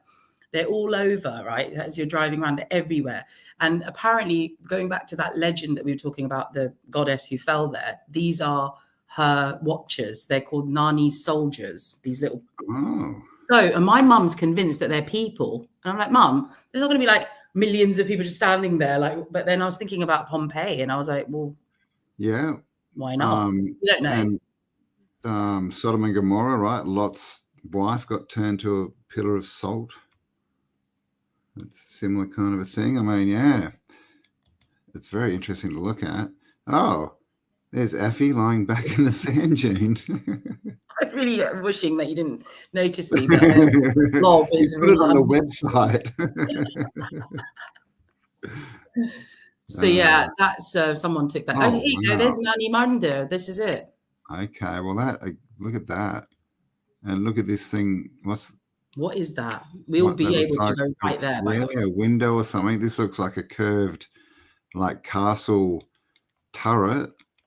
This looks I mean, that's very. You can almost see bricks in there, right? Yeah. Up here, I can't zoom in, unfortunately, but that could be a melted or mud-covered building. Have to get out and have a look. You do. Nani Mandir. Mandir means temple, basically. Oh, so they're calling it a temple. Yeah, they're literally calling it. It's the site. That's the site I was saying where thousands of Hindus come every year, and no one in Pakistan really knows that's going on. Oh, is that one of those ones? Okay. And another thing I noticed is loads of people are still Hindu in that region, and they're into all these older sort of like druidy type things. Yeah, right. Well, man, that's clearly a temple, and they call it a temple. This is Indiana Jones. Oh, this is Indiana Jones. Yeah, right. Yeah, this is literally, so you see that we're actually raised high, but behind is the Hingol River, which is why it's called the Hingol National Park. So it comes in from the sea and it turns into the Hingol River, goes all the way through. And we were slightly raised, right? So it's crazy. So right at the bottom is where those crocodiles were. So they couldn't come to us, but we could see all their little paw prints. But even then, some of us still went in because we could see that they weren't there at that moment. So we were like, let's quickly go and have a swim. So we did. But there's amazing places to swim which don't have, I promise you, no baddies in there, no animals, no crazy weird monsters. So there's some amazing swimming spots, especially where we're going. There's going to be a lot of untapped beach that people just haven't ever been to. There's no one there. Won't throw you in with the crocs. There'll be no crocodiles on that bit. So yeah. Oh, and that's the beach down near Karachi, yeah? This is the Karachi beach, yeah. So, but the beach near where Hingol is just, it's like Dubai or it's just amazing. It's like untouched, golden sands, blue water, excellent for surfing, by the way, as well. I didn't ever really realize that. But there you go. Surfing's a thing in Pakistan. Yeah. What was that? This one? Sorry, what? What one's that? Oh, that was the north. Oh, this is the Sphinx, yeah. This is the north. This is not south, yeah. So this is up north. This is... so these are the Himalayas, are they? Yeah, so up there's three mountain ranges that merge in Pakistan in the north. So you've got the Hindu Kush mountain range, you've got the Karakoram mountain range, and you have the Himalayan mountain range. Now, where I bought some land up there about 5 years ago, so where I bought it is more towards the India side, which is more the Himalayan range, which then goes off into Nepal. In fact, the place where I bought the land was known as Little Nepal because it was the Nepalese who actually came and, there's a old silk route place around there. Yeah, you can really see all the remnants of that. And there's a fort actually in Shigar, Shigar, which is supposed to be like, they say it's like 1,000 years old or whatever, but it could be like much older than that, right? And it's right there up, and it's 4,000 or 5,000 feet above sea level, this place. Wow. And then you've got the mountains, which are like 7,000, 8,000. So you're already 4,000 up, and then you're looking at these giants, and it's just... That's, I mean, and especially for Australians. Soul, I think everyone needs to be activated in these regions because there's some form of activation. Well, I've never seen mountains until I got, America would have been my first ones. I mean, we don't have mountains in Australia. We think we do, but they're not. We've got hills, man. Like But this land is like higher than anything in Australia, like 4,000 feet. There's nothing that big in Australia, I don't think. So But you're this, yeah. like, So America has Americans your are Rockies and the ridiculous. Andes, and then you've got your Alps, right? So I think it's like Mm, this is the real Earth. I think in terms of, like the pegs in the Earth that's keeping it down, like these ranges. I think that's what it is because they're pure solid rock, right? And they that's look why they're like so it. easy for people to carve things and make underground cities, and it's very Mm, easy because if you go on the India side, you've got Mount Kalash, which does not look like a mountain, and there's all sorts of weird stuff going on there as well. all right. Now, what you'll find when we go up, do the north one, is I found this when I went there in October. So on the top of these really high peaks, like we're talking like 6,000, 7,000, whatever, and you're already up, 4,000, 5,000 feet. That's where the actual little towns are, right? Mm. You can actually really, really notice. Oh God, I've lost my train of thought, but it was like a really good point. But I'll get back to it. Oh yeah, you'll notice on the top of the peaks, you see that, you were saying that there's perfects on those tombs, that remnants of the geological remnants, you can see the right angle sort of structure Mm. that was supposed to be geological formations. You see those right on the top of these mountains. So you can literally see a square like that. So it's like, there's entrances into something. So it's just weird. And my cousin who came with me and his friend, they were just taking the piss out of me the whole time. They're like, you're so weird. There's nothing there. It's just a peak. It's this. Then I got really pissed off. I was like, these fuckers telling me that I don't know what my eyes are telling me lies. So I actually took a picture and zoomed it right up. And then the next time we went past it, I showed them and they were like shocked. They were like, oh my God, you're right. That is actually a building on top of a really high peak, because unless you zoom right up, you won't be able to see it. So what the F's going on up there? That's what I want to know. Weirdo. There you What's go. that? Apparently Mount Kosciuszko is 7,000 feet. All right. That's So high. well, it's not really. I mean, when you like the Appalachian Mountains, the Alps, man. I saw that Alps from Italy. I was in Italy and they were like 2 countries away. And they would still look big, Wow. yeah, Wait, what about mountains in the are Pyrenees? tiny That's in Australia, in man. France. Mountains are severely eroded. Yeah, well, maybe. Who knows? But that's why Australia has like no water in the middle, Yeah. because we don't have any real mountain range. That because all rivers and that come from mountains, right? Of course, we were told it's because that's where the clouds break and all the water comes down. But I think No. it's something different. I think it's Bullshit. yeah, I know, right? They Just just so done with their narratives. They're just so yeah, it's all like, prime water that gets with it. pushed up and comes out and runs down. Yeah. Cool. Shall we what should we do next? Should we talk about Well, there you go. What do you want to talk about? So all the links below, guys. Go and check it out if you're interested. We'd love to see you there. Has anyone got any questions or anything? We've been doing an hour and a half already. Didn't that go quickly? That did, and there's so much more to talk about, but There is. So this will be the first on. Yeah, we will do a series of these because there's just so much there, right? Yeah. The geology looks insane. I agree. Take a bridge camera. What does that mean? Yeah. Please come with us, Svetko. And you can bring the camera with you. Oh, the spectrometer. I saw something about that. Auras. I can't find it now. Where is it? Generally the Alps go 3,500 to 4,000 ish. What's that? Feet? No. Well, if Mount Kosciuszko is 7,000 feet, there's no way the Alps are 4,000. So 12 or quite a few of the highest peaks in the world are in Pakistan. So when we go up north, you'll all get to witness the highest mountains that exist that we know of, right? And they are, I think the highest, I think Everest is 8,000 something or 8,000. Yeah. So the ones that that's like 8 kilometers, right? Is it? I do miles. I don't do kilometers. Oh, well, 1,000 meters is a kilometer. So if it's 8,000 meters, it's 8 Ks up.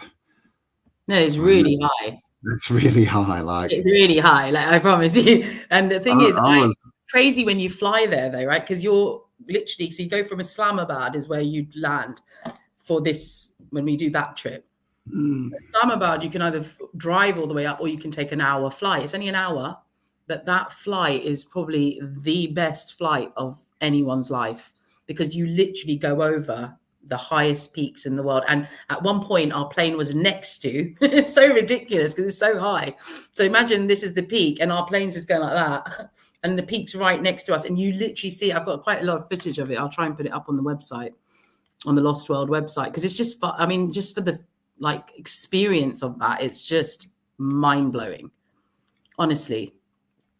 So I'm just, by the way, up north you'll be surprised to find most people are foreigners there, so that's quite interesting too. Yes. All right. I don't know who Dane is, but let's stop talking about Dane. Let's talk about happy things. Who's Dane? I don't know, but people are saying don't trust him. Well, so give us the goss. We have a goss, don't we, Campbell? He's obviously not a great Dane. That was a good one. That was good. I'll give you that one, dad joke. I'm offended. That was hilarious. I'm the worst dad joke person in the world. Like, I have the worst jokes ever. You got mum jokes. I've got mum jokes. 33,000 feet. Well, we're getting lots of information. What can you see is shady? Slim Shady. I love these communities. Thank you guys. You guys are so knowledgeable. And They like you always. I know, man. We have cool people in our community. Everyone we met so far has been amazing. Alps is Italy, Switzerland, Germany. France and Austria. Yeah, I was in like eastern Italy. I was just north of Venice, and so that's the mountains aren't in that part of Italy. But anyway, that's the K2 mountains. Mountains. I'm obsessed with mountains, by the way. So I was just so blown away when I saw them. I was just like, holy crap! Like, like we just like I drove down the Smoky Mountains, and what did we drive? Like it was a couple of days, I think, a day maybe two, just driving through a mountain range. Like we have nothing like that in Australia. Like it's just craziness. It's I mean it's worth it just to see the mountains, but it's going to be spectacular. And the best thing is we get to go up and play archaeologist, man. We get to like. That's the fun touch these things and have a look, and you know, maybe see if we can chip off a bit of the outside and see what's in there. Oh, Becky, come on, we'll have none of that. Mum jokes are so much better than dad jokes. No. Word. No, please, you've taken everything from us, ladies. Leave us with our dad jokes. But yeah, we'll be doing plenty of dad and mum jokes on our trip, won't we?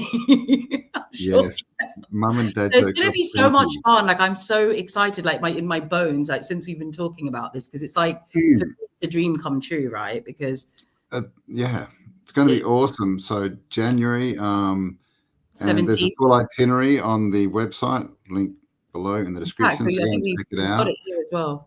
We can probably. Yeah, have we got the itinerary? Yeah, we do, because I uploaded it. Here it is. I can probably present it.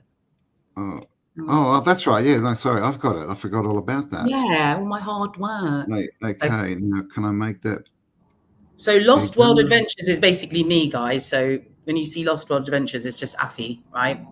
And I want to completely separate myself from like my inner witness stuff, because that's more spiritual and, you know, all the stuff. But this is autodidactic. Lost World is basically just me and Campbell, and we thought someone needs to start, like we need to just do this and like take people like us to places like this. Yeah, I mean, it's one thing looking at it on the internet and talking about it, but it's completely different getting there and seeing it and experiencing it, and with cool people, right? It's the conversations that are the best part. I mean, Flatterado von Braun. We actually we need one of those LiDAR things. So if you know anyone, because you seem like you've got quite LiDAR and a drone. That guy asked me for, and he said it's going to cost like, I don't know, He was saying They're there's a like machine that's 10 they're about grand. 10. Yeah, I've seen them. The cheapest ones for about 10, but I know. We should just we need to get all the communities together. We need to get our own equipment, and we need to go and do our own expeditions, which is we kind of do. where Campbell and I are kind of taking this really in terms of like this whole series of tours, because we're also going to be taking a professional, hopefully, camera crew and be creating a documentary as we're going. So we will. Yeah, because this stuff needs to get out, right? I mean, like everyone's still believing the narrative, and best way to show them it's wrong is to do some of the cool stuff as well, right? We need the equipment to do some of the cool stuff, and we can't do the equipment. So maybe we thought that the documentary, we could maybe put it out there, and maybe it will. Yeah, exactly. Make some money so we can buy get some equipment. Yeah. Oh, okay. Paul's got a drone. Okay. I'd love for Paul to come with us. Bloody hell! Can you imagine? Paul, yeah. I have thought of Paul, but we'll maybe extend a invitation out to him. Yeah, for sure. He'd be. This trip will be. We're looking at people who are really into it, and there's also people who just want a holiday, but they don't want to do the mainstream, go and sit on a bloody resort. So let's tell them what's involved, right? So they at least know what they're getting themselves into. Can you read this? Because I can't, because it's too small for me. Can you see so it? A tailored 14-day itinerary for travel, blah, blah, blah. I'm not reading that bit because that's boring. Okay, this one? So tour highlights. So these are the key sort of sites that we're going to visit, right? So Mohenjo-Daro, obviously the famous one, everyone knows that. We'll be spending a good few days, like a couple of days around that region. There's loads to see there. Then obviously the necropolis that we showed you pictures of with the 800 tombs and stuff. We saw the Sphinx, so we'll be going there. So in terms of geologic region, locational, you've got Mohenjo-Daro. Imagine that to be more India side, so that's Sindh, and then you've got the Balochistan Sphinx and the Hingol Park on the west, the Iran side. So if you just look at Pakistan as a strip at the south, and so that's to give you some kind of idea. And sooner we will be putting up like an interactive map, so you guys can actually click on it when you go on the website and look at the different sites. Then we're going to go getting more photos up as well and filling it out as we go. We've just kind of just warned out. Been working hard on it. I haven't, but we will get more pictures up for sure. Your brain is all I needed. It's just the support, but yeah, kind of didn't sleep all night. But anyway, hey ho. But Mohenjo-Daro, necropolis, the Sphinx, the Hingol National Park that we showed, which is basically like the Grand Canyon over there. Rani Court, which is the Great Wall of Sindh. We didn't get into Bambor, which is a port, basically town. So it's like an ancient port, right? And there's lots of stories of Alexander the Great building it, and some people are like, no, it was the Assyrians before, it was the Persian, blah, blah, blah. So there's all this speculation. Then we've got this Harappan mound, and it's a pre-Harappan mound, right? It's called Kot Diji. I don't know that site very well, but this Indiana Jones, he's the expert, and he'll be with us, and he'll be taking us to all these places. And finally, obviously, we land in Karachi, so all international flights. If you guys, because obviously the tour doesn't include your flights or visas, although we can help with all that. I mean, with flights you'll have to get yourself, but we can, with the visa, it's very, very made it really, really easy now. The tourist board, it's just all online. You just go and apply, and within 72 hours to a week, you'll get your visa. It's not that expensive. And they're kind of pushing tourism right now. So it'll be really good for you guys. But Karachi is the city that you need to get the flights to. And Karachi is what we showed you, all that history in the Tartarian building. So there's going to be a whole part of the tour where, because obviously Campbell and I are so into, and that's Campbell's sort of area of expertise as well, as the old world architecture. So we'll be really going deep into that as well while we're there. And Mohenjo-Daro, if you don't know, is the ancient city that, the mainstream say it was, not the mainstream alternative people say it was a nuclear bomb that hit it. I don't believe in nukes, but that they basically found bodies that had radiation and stuff. It sounds like one of these old weapons we hear about, in the Bible, and the Vedas and all this. They're flying around shooting stuff at each other.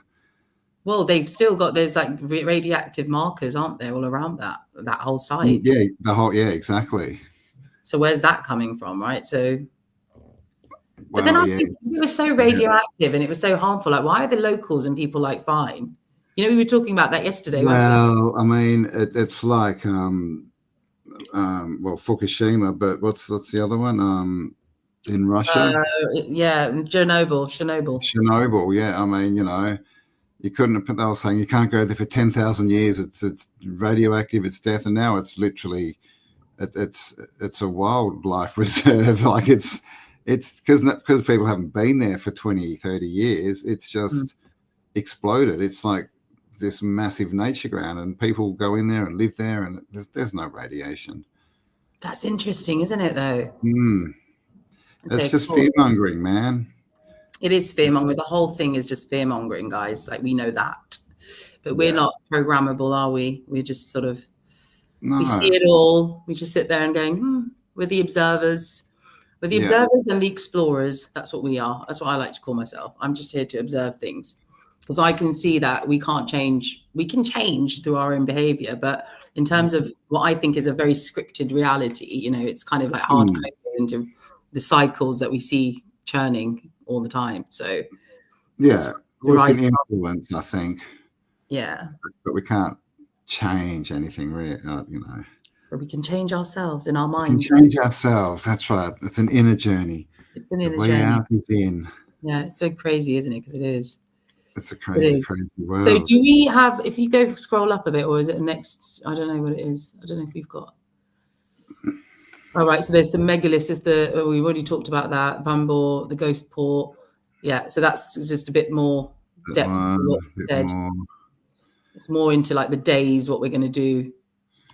And this is on the website too, by the way, guys, so you can go and read through it, and we will fill it out with photos and get the accommodation photos and all that kind of stuff in there too. But it's all good accommodation. There is we're going to be doing glamping on a couple of nights, but it's all I mean, I can show them not A-frame tents in the sand. It's all proper set up on decks and beds and the whole thing.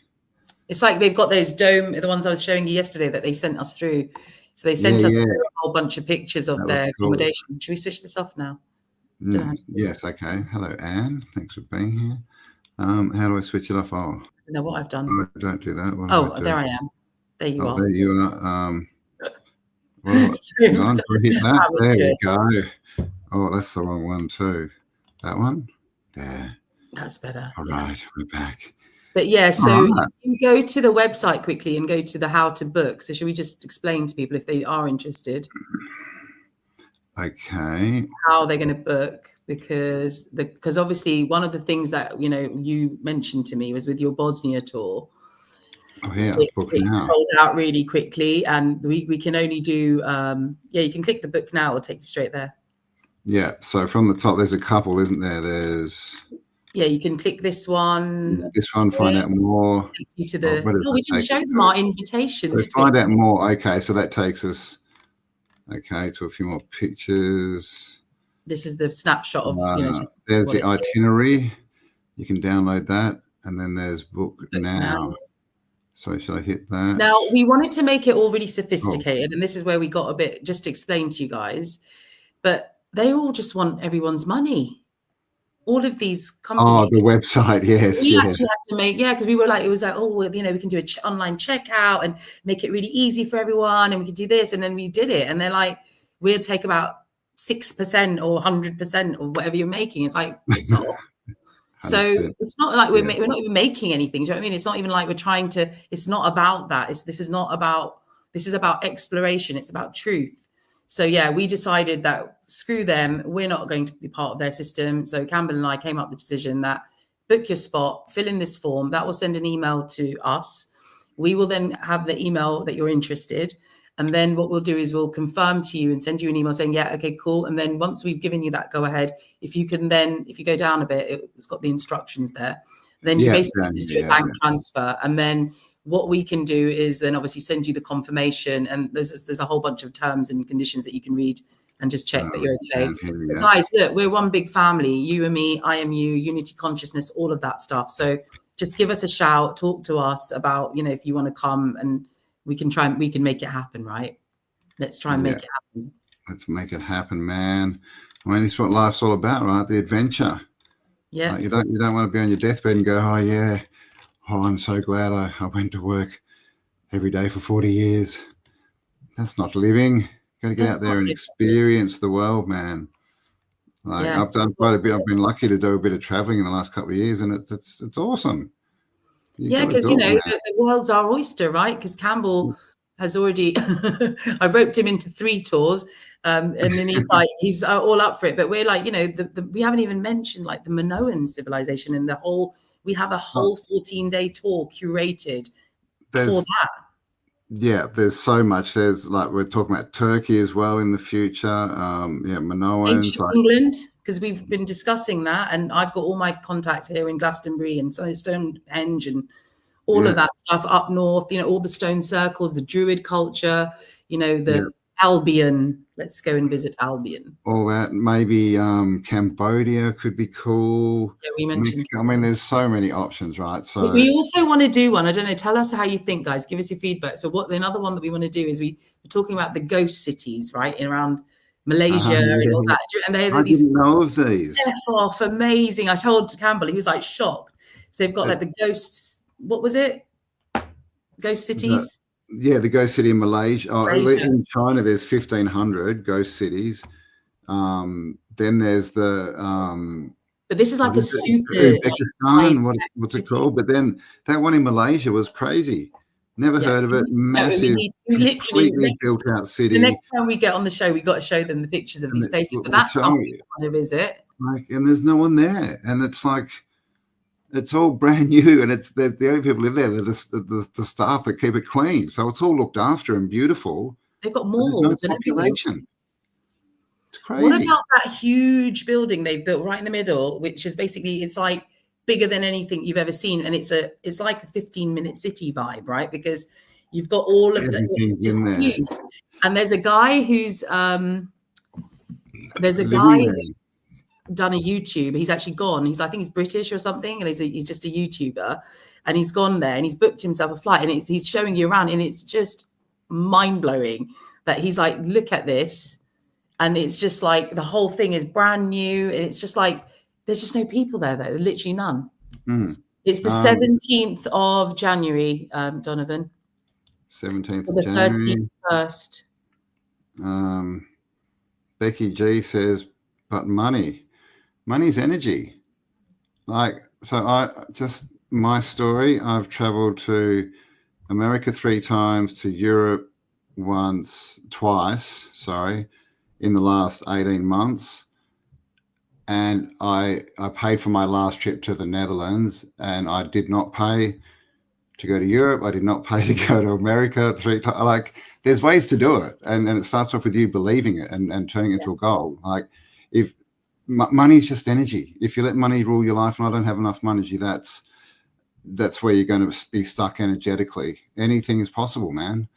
Let me tell you a little story. If you want it, the world is energy. The world is not physical. It's not exchanging dollar notes with something. And by the way, all that's just crap anyway. It's not backed by gold. It's fiat currency. It's completely worthless paper. So if you want to come, you can do it. Just decide, because it's going to happen. Exactly. Just decide it's going to happen. I'm shocked. You'll be amazed what happens. Yeah.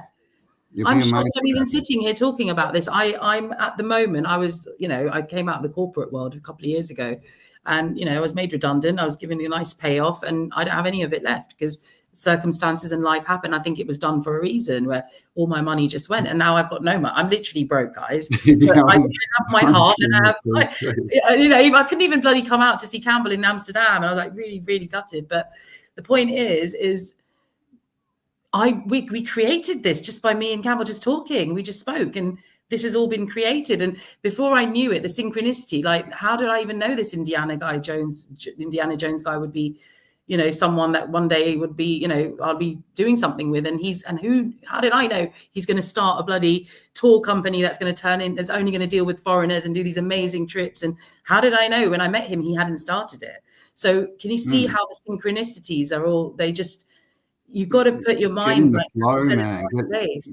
Get in the flow of what you want. Stop letting the world dictate to you what you can have. Decide for yourself what you're worth. Right? Decide for yourself that you're worth more than anyone tells you are, and if they can say whatever they want, it means nothing. It means nothing. But I do I mean, hear, Becky, though. I'm I the do. same as Affy. I'm a bit broke at the moment too because I spend a lot Yeah, of money honestly. traveling, but I've had amazing experiences, and money's just money. Am I worried? No, because it'll all flow back in again. It always does. It's just energy.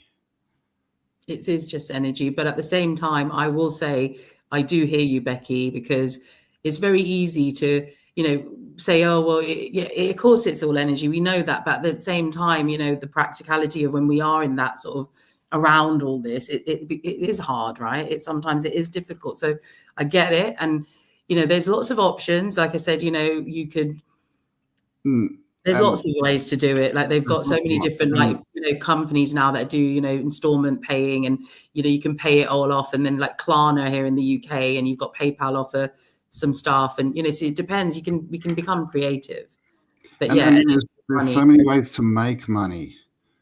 Like, especially now, people are screaming for alternative products. No one wants to use mainstream stuff anymore. No one even wants to eat the mainstream food. It's all collapsing. No one wants their medicine. No one wants their entertainment. So we need new everything. Yeah. So the world is open right now to everything is needed. Just start. That's it. Just start. And this is the biggest thing about, changing, your present, what you're getting is first decide, but then you got to get out and you got to make a change. You got to do something. Yeah, you got to, and most of the time it's going to be much easier than you think, but you got to be prepared to do whatever it takes and to just jump, right? And I've done it heaps of times. Yeah. And and it's been great every time. Like my first speaking gig, I'd never spoken on a stage. My first speaking gig was 6 hours unscripted in front of 500 people.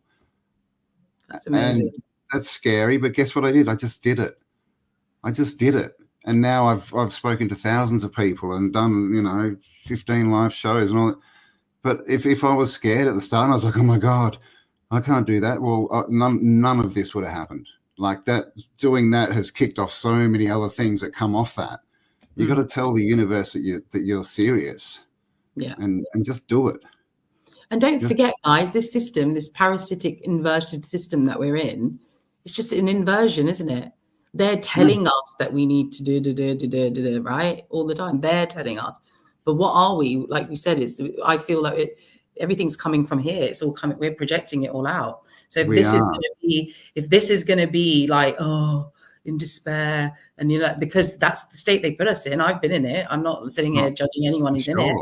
I still do it. Like I had a friend of mine the other day telling me, he's like, "Are you ever happy, Affy?" I'm like, "Excuse me." I'm actually bloody very happy, thank you, because I was probably complaining about something or the other. But anyway, the point is, it comes from here, right? And this is the projector. But we're told that this is where we make all the decisions, and this is it. But it's a lie. This is just an interface to what this is. This is where the source is communicating with us, or projecting the experience out, and then this is interpreting it, and then so we're not giving. We've stopped giving our heart and our Taurus, but we're working in reverse.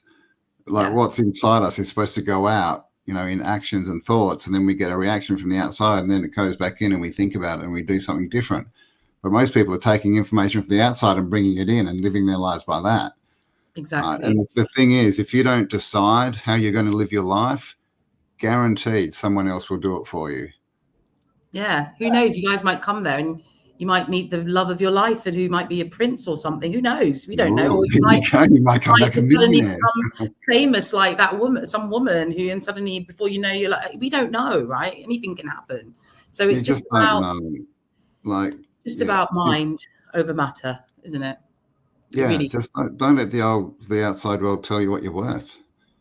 I mean, it's a journey for sure. But every time you think things like, I don't have money, well, you've just put yourself in that energetic state, and you've projected out to the outside world that you don't have money. So guess what's going to come back to you?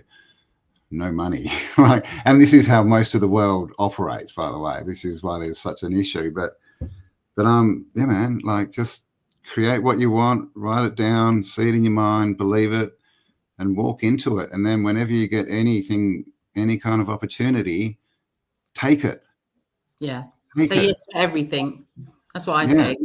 Yeah, most people do it and they get an opportunity and they ignore it. Oh, that'll be too hard, or what? And they big buts, right? Oh, what about this? Or but this could go wrong, but this, and they stay in the same space.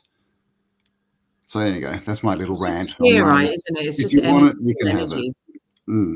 Yeah. But if you sort of say to yourself that, right, I'm going to this. There's no doubt in my mind. I'm going to be on that. I'm going to be one of those 30 people, 25 to 30 people. I'm going to be there. And once you've kind of made that decision, everything else just moves itself around, and it will just happen. Because I'm literally shocked that this is even happening. And I keep telling Campbell, I was like, I don't have any. Who am I? Like, what means do I have to even create anything like that? But but of course, because we've just created it, right? We've had a thought, and we're like, this is something that we'd really love to do. We're passionate about it. We're sitting there going on about it every day. Campbell's taken the first step of doing the Bosnia thing. He went to America. He's already started that. I, in my own world, was doing it on my own. And, how do you come together and just make something like this happen? This is magic. This is what magic is. That's what I think. And you don't want to be on your deathbed and regret. I mean, to me, that's hell, man. Just lying there going, fuck, if only I didn't listen to the outside world. If only I got up and danced more. If only I took more risks. If only I lived my life. I mean, you don't want to be there like going, if only, right? That's my look at it. That's what they want, don't they? They want us to. Yeah, exactly. They want to keep us down. So this is the best way to rebel. This is real rebellion, man. Living your life the way you want to live it. That's rebellion. It's not tearing the system down or any of that crap. It's living your life, having the best life you can have. And show it, and then you get to show other people. You get to show your children like how you can actually live. Like be the change you want to see, right? And that's literally my thing. Thank you, Campbell, because that's such a big part of my, motive. Because what is there other than when we leave this realm? We're never going to die, right? Because we're just energy, and we'll go on to whatever. We don't know. No one really knows, right? But we've got some. But the people we leave behind, like, there's some people who have this school of thought that, well, they don't care about anything. And this is this new age sort of spirituality where they're so detached from everything. But no, I want to leave a legacy. Like Campbell said, I want to create something that my children and my grandchildren and other people in the community can look at and be like, wow, that we can do this now. And that's how it works. So, yeah. And inspire people by living in the life you want, the way you want to live it. And last thing I'll say is 100% guarantee if you don't decide that you're going to go, you will not be going. That's just not even debatable. Yeah. Like if you decide it's too hard, then you're not going. So you do have to make the decision. Okay, I'm going. Right. Yeah, I mean, like the people who came with you to the pyramids in Bosnia, like, when we look at that, I mean, it's like there are people out there who are adventurous. And another big fear of this region is security, right? Because we're told there's terrorists and there's bombs going off, and it's not. It's really not, because it will happen if that's what you believe. And I'm living proof of that. And I, in the last 2-3 years, have traveled extensively in Pakistan, right? And not because I'm a native, it doesn't make any difference, because at the end of the day, if someone's going to do something to you, they're going to do to you regardless. But never have I experienced anything like that. Never, because it's the mindset. But then I know people who have a negative mindset and they might have experienced it. So again, what Campbell was saying about money, it's the same with fear. Because a big part of this trip, I feel, when we were discussing, like, what is fear? Like, who's going to... Well, quite frankly, I don't want the ones who've got fear on there anyway. No, because that's the same energy as us, right? I went to America and what was it, 2023, I guess? And so many people, oh, what are you doing? Don't go there. There's going to be another lockdown. You're going to get trapped in a country. There's going to be this. Oh, my God, there's going to be a war.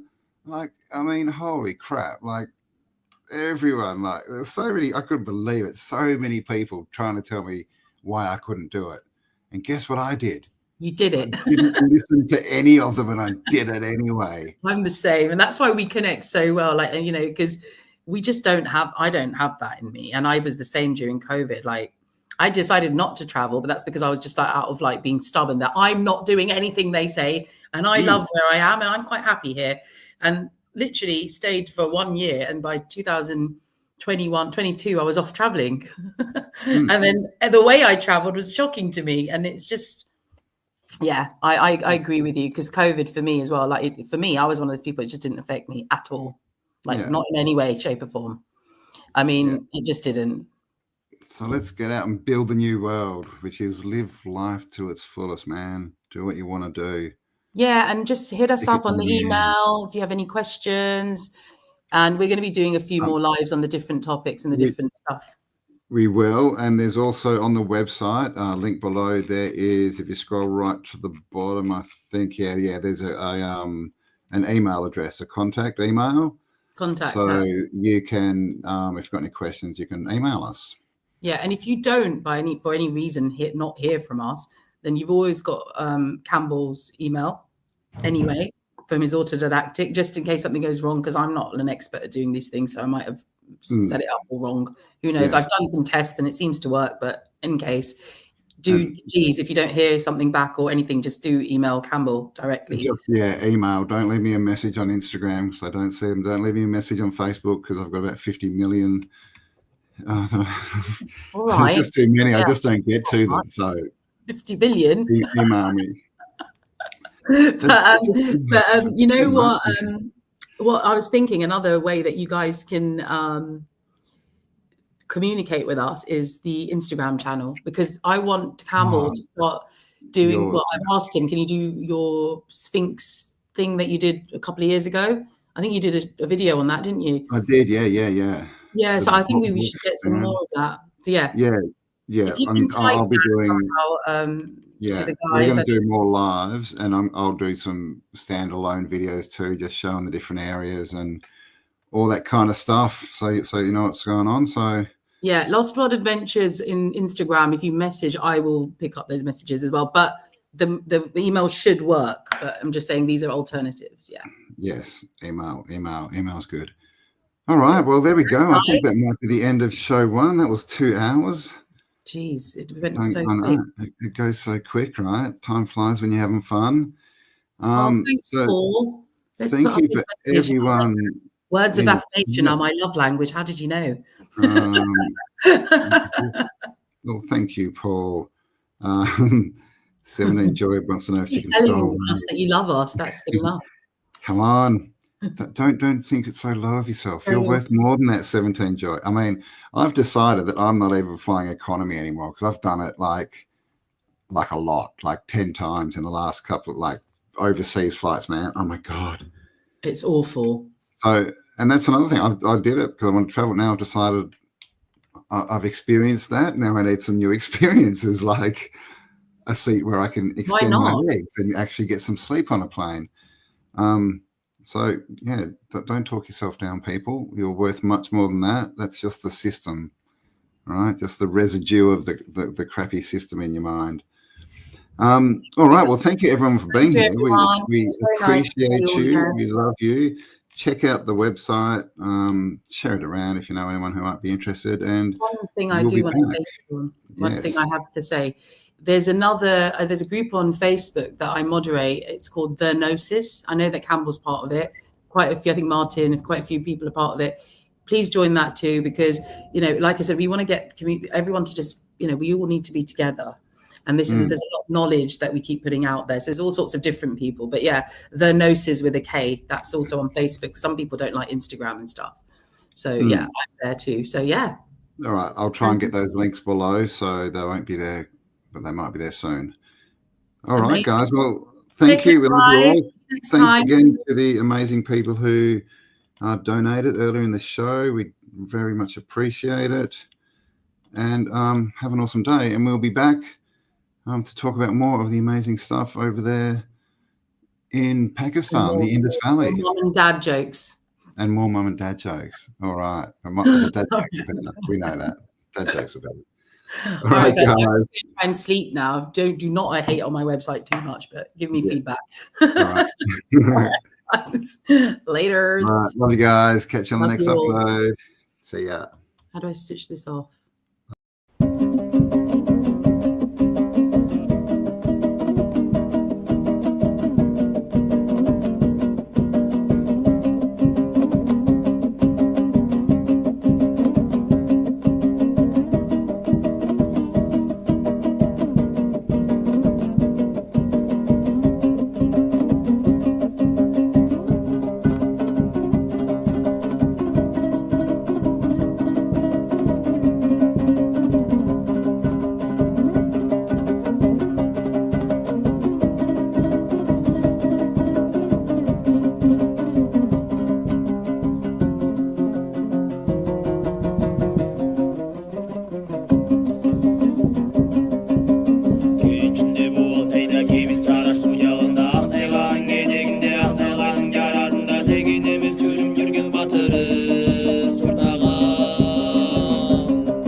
of the